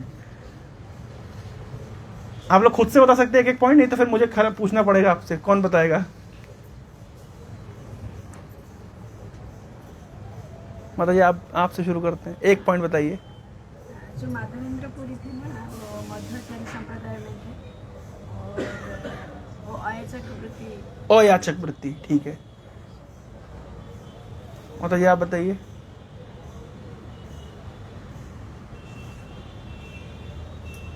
एक घंटे की क्लास दी मैंने, एक पॉइंट पूछ रहा हूँ।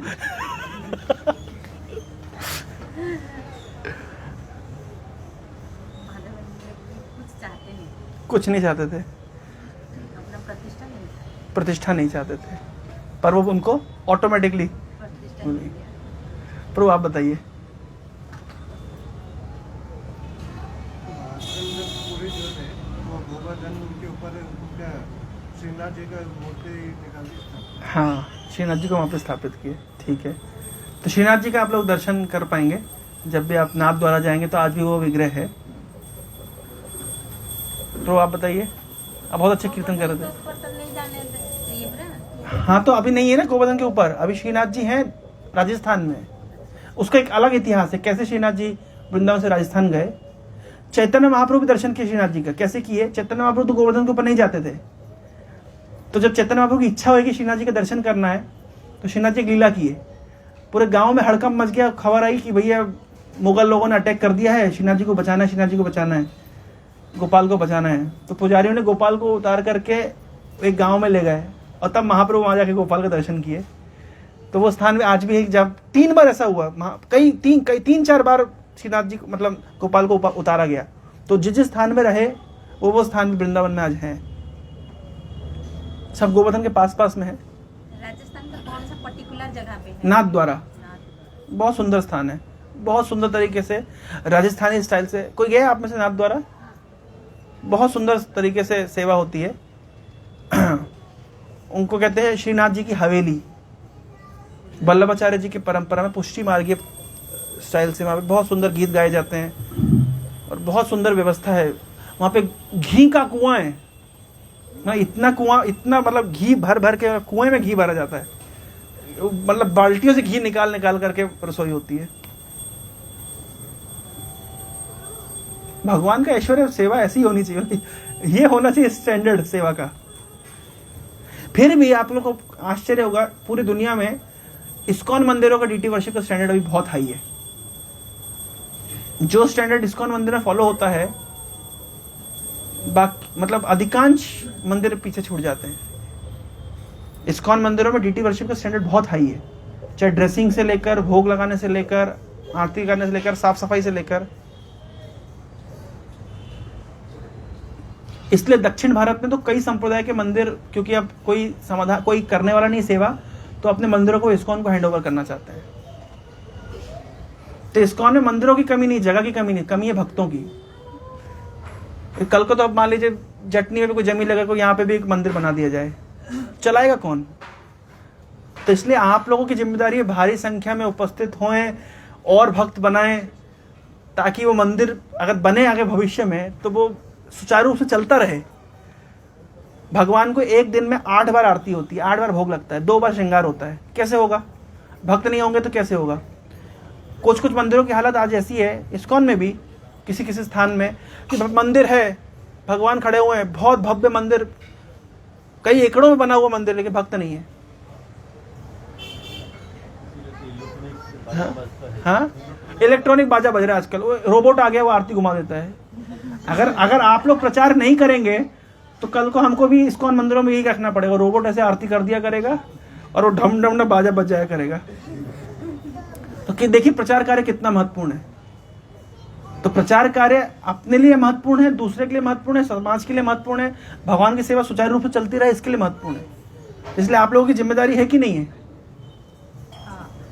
कि अपनी भक्ति ठीक से करें और दूसरे को प्रचार करके भक्त बनाएं। नहीं तो फिर हमको भी, फिर आप इमेजिन करें कितनी बुरी स्थिति होगी। वो हम नहीं प्रचार करेंगे तो वो होगा ऐसा, फिर वैसे एक रोबोट ऐसे आरती घुमाया करेगा।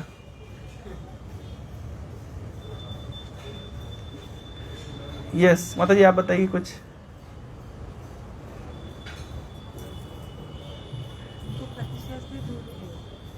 प्रतिष्ठा से दूर थे माधवेंद्रपुरी, ये अच्छा लगा आपको पॉइंट। माता जी आप?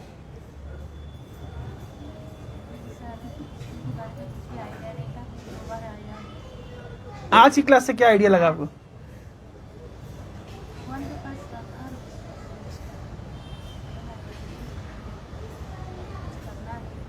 कुछ करना चाहिए भगवान की सेवा के लिए। माता जी?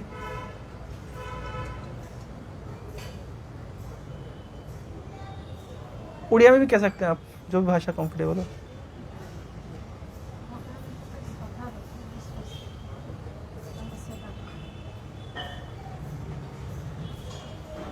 यस माता जी। सच्ची दुलार प्रभु जी का। अच्छा, हरे कृष्ण। श्रीनाथ जी बोले कि वो इतने सालों से मैं झाड़ियों में दबा हुआ था और प्राण से कितने पूजा होने के बाद भी मेरे शरीर की चलन कम हो रही, इसलिए आप मुझे चंदन लाइए।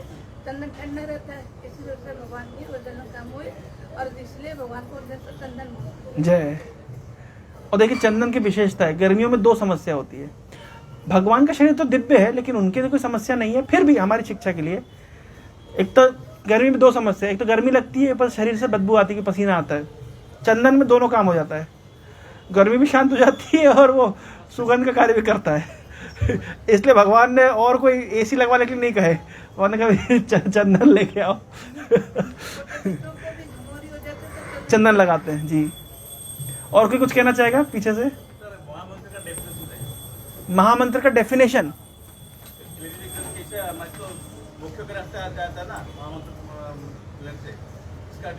जी तो राम है त्रेता में, फिर द्वापर में कृष्ण है, इसमें हरे कृष्ण बोलता है, राम किस जाता है जी। तो प्रभु का प्रश्न है हरे कृष्ण महामंत्र का अर्थ क्या है, ये बता के मैं कथा को विराम दूंगा। तो हरे कृष्ण महामंत्र का अर्थ, कई अर्थ होते हैं, भगवान के नामों के कई अर्थ निकाले जा सकते हैं, हमें निकालना नहीं, अर्थ हैं, शास्त्रों में दिए गए हैं। आज मैं एक क्लास दे रहा था, मैं बता रहा था कि एक श्लोक है श्रीमद् भागवतम का, जिसके लिए चैतन्य महाप्रभु 61 व्याख्या दिए, 61 टाइप्स ऑफ कमेंट्री दिए, एक एक शब्द के 8-8 मीनिंग निकाले। तो कभी कभी लोग क्या करते हैं, वेद पढ़ते हैं, थोड़ा संस्कृत का ज्ञान होता है, बोलते हैं हम वेद पढ़ के समझाएंगे क्या लिखा है। हम नहीं पढ़ सकते, हमारी योग्यता नहीं है, क्योंकि संस्कृत ज्ञान से हम वेद नहीं समझ पाएंगे। तो हरे कृष्ण महामंत्र में तो बहुत सारे अर्थ हैं यद्यपि, लेकिन हमारे जो आचार्य हमको मुख्य अर्थ दिए हैं वो है हरे मतलब, हरा मतलब भगवान की अंतरंगा शक्ति। जैसे राधा कृष्ण, इसमें राधा है अंतरंगा शक्ति, कृष्ण है शक्तिमान, सीता राम, लक्ष्मी नारायण। तो लक्ष्मी सीता या रुक्मिणी कृष्ण, रुक्मिणी ये राधा, ये सब है अंतरंगा शक्ति हरा। उनको संबोधन के साथ कहते हैं हरे। और कृष्ण मतलब सर्वशक्तिमान भगवान, सर्व आकर्षक भगवान। और राम शब्द का अर्थ होता है सर्व आनंदमय। तो इस हरे कृष्ण महामंत्र का अर्थ होता है कि भगवान, हे भगवान की अंतरंगा शक्ति, हे श्रीमती राधा रानी, हे सर्वशक्तिमान, हे सर्वाकर्षक भगवान कृष्ण, आप हमें आपकी सेवा में नियोजित करिए। श्रील प्रभुपाद जी हमको ये अर्थ दिए हैं।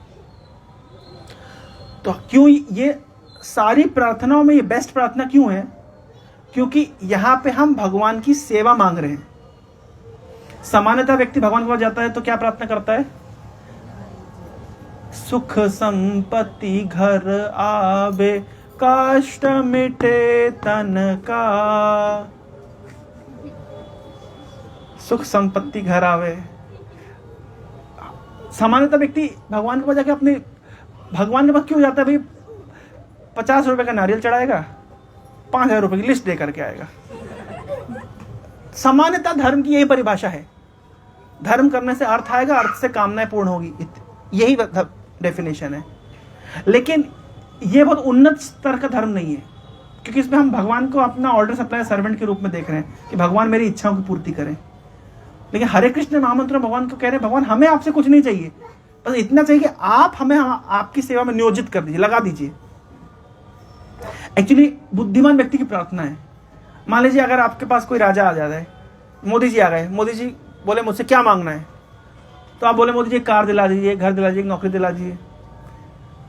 तो ये उतनी अच्छी प्रार्थना नहीं है। आप प्रार्थना करिए, मोदी जी है ना, मैं आपका मित्र बन जाऊं, आपका सेवक बन जाऊं, आप मुझे बस आपकी सेवा में लगा दीजिए। तो मोदी जी कहेंगे ठीक है, तुम मेरा ड्राइवर बन जाओ या तुम मेरा पीए बन जाओ, सेवा में लगा दिए। अच्छा, अब क्या होगा? अब सुबह शाम आप मोदी जी के साथ हैं। अब आपके फलाने रिश्तेदार ने फोन किया है यार, तो आप बोले अरे मोदी जी एक्चुअली मेरा भांजा है थोड़ा सा, हाँ समझ रहे ना। अब आपको कोई आपका केस अटका हुआ है, मोदी जी को थोड़ा केस अटका हुआ है, सर थोड़ा देख लीजिएगा। कार चलाते चलाते बोल रहा है, वो सर का केस देख लेंगे। अभी उसने मतलब मास्टर स्ट्रोक खेल दिया, मतलब अभी वो मोदी जी के पास में है, सेवा में लगा हुआ है। अब उसकी एक नहीं कई डिमांड फुलफिल हो जाएगी, तो मास्टर स्ट्रोक है ना। अब नहीं तो पहले वो केवल एक इच्छा पूरी करता था और खत्म। तो ये इंटेलिजेंट वे ऑफ, तो भगवान की सेवा मांग ली मतलब भगवान सब संभाल लेंगे। और सेवक की भगवान नहीं संभालेंगे क्या? कोई अगर प्रेम से भगवान की सेवा करे तो भगवान फिर उसके ऋणी हो जाते हैं। तो बस, तो ये हरे कृष्ण महामंत्र इंटेलिजेंट प्रार्थना है। तो चैतन्य महाप्रभु ने हमको ये मंत्र दिया है कलयुग में, और इसी के अंदर मतलब भगवान दीवाने हो जाते हैं इस प्रार्थना से। इसलिए वेदों में सर्व वेदेषु दृश्यते, सभी वेदों में ये प्रार्थना को सबसे अधिक बल दिया गया है। हरे कृष्णा।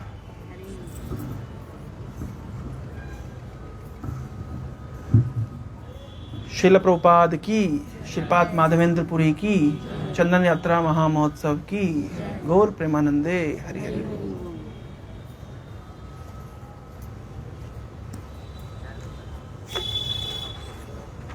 आप कीर्तन लीड कर सकते हैं। हरे कृष्णा। तो कितना सुंदर तुमने समझाया। तो धन्यवाद बोलिए। हरि बोल। हमें आते रहेंगे। आज का जो प्रसाद है वो स्पॉन्सर किया है हरि प्रभु, उनका भी खूब चल रहा है। तो उनके भक्ति में जीवन के लिए उनकी मान सब तो ये हम एक बार हरे कृष्णा और बोल के प्रार्थना करेंगे। हरे कृष्णा कृष्णा कृष्णा हरे हरे, हरे राम राम राम हरे हरे। मैं रिक्वेस्ट करूँगा माता जी आप आइए और क्या इस कैमरा को थोड़ा सा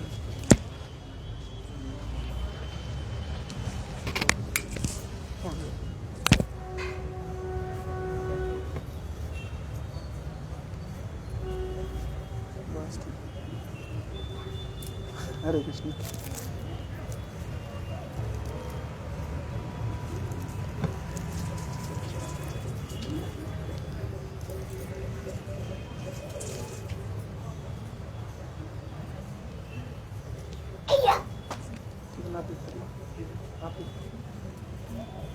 तो नेक्स्ट संडे को एक्चुअली नरसिंह चतुर्दशी है।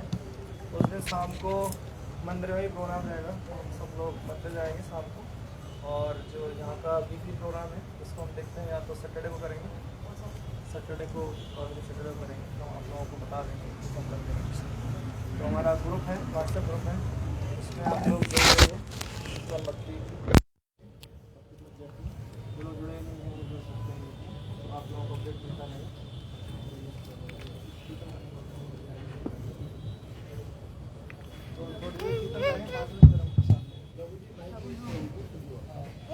हरे कृष्ण।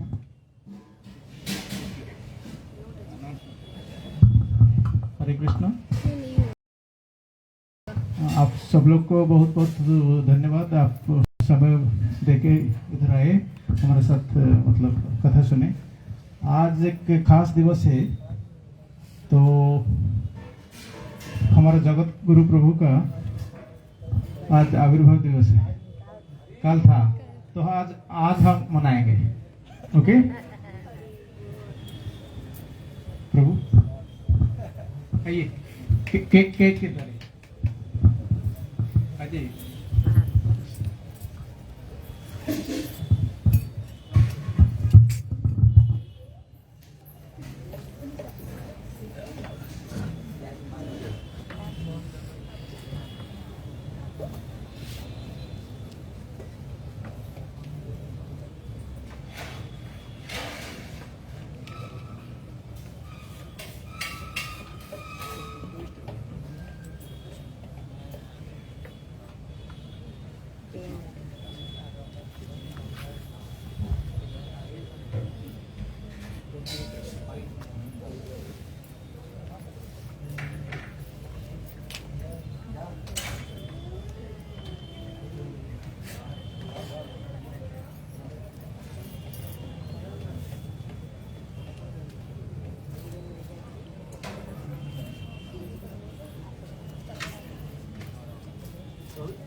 कीर्तन थोड़ा रहेगा।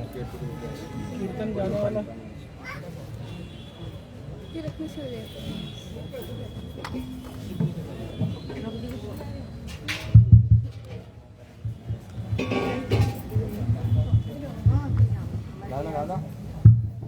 हरे Krishna to you, Hare Krishna to you, Hare Krishna to you, Hare Krishna to you, Hare Krishna to you, Hare Krishna to you, Hare Krishna जगत गुरु प्रभु, हरे कृष्णा टू यू। जय जय श्री प्रभुपाद की जय। हरे कृष्णा। मम्मी को दे देंगे।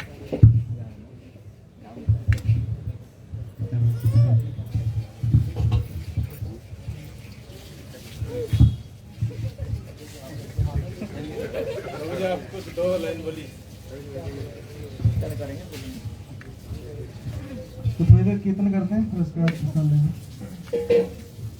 हरे कृष्णा कृष्णा कृष्णा कृष्णा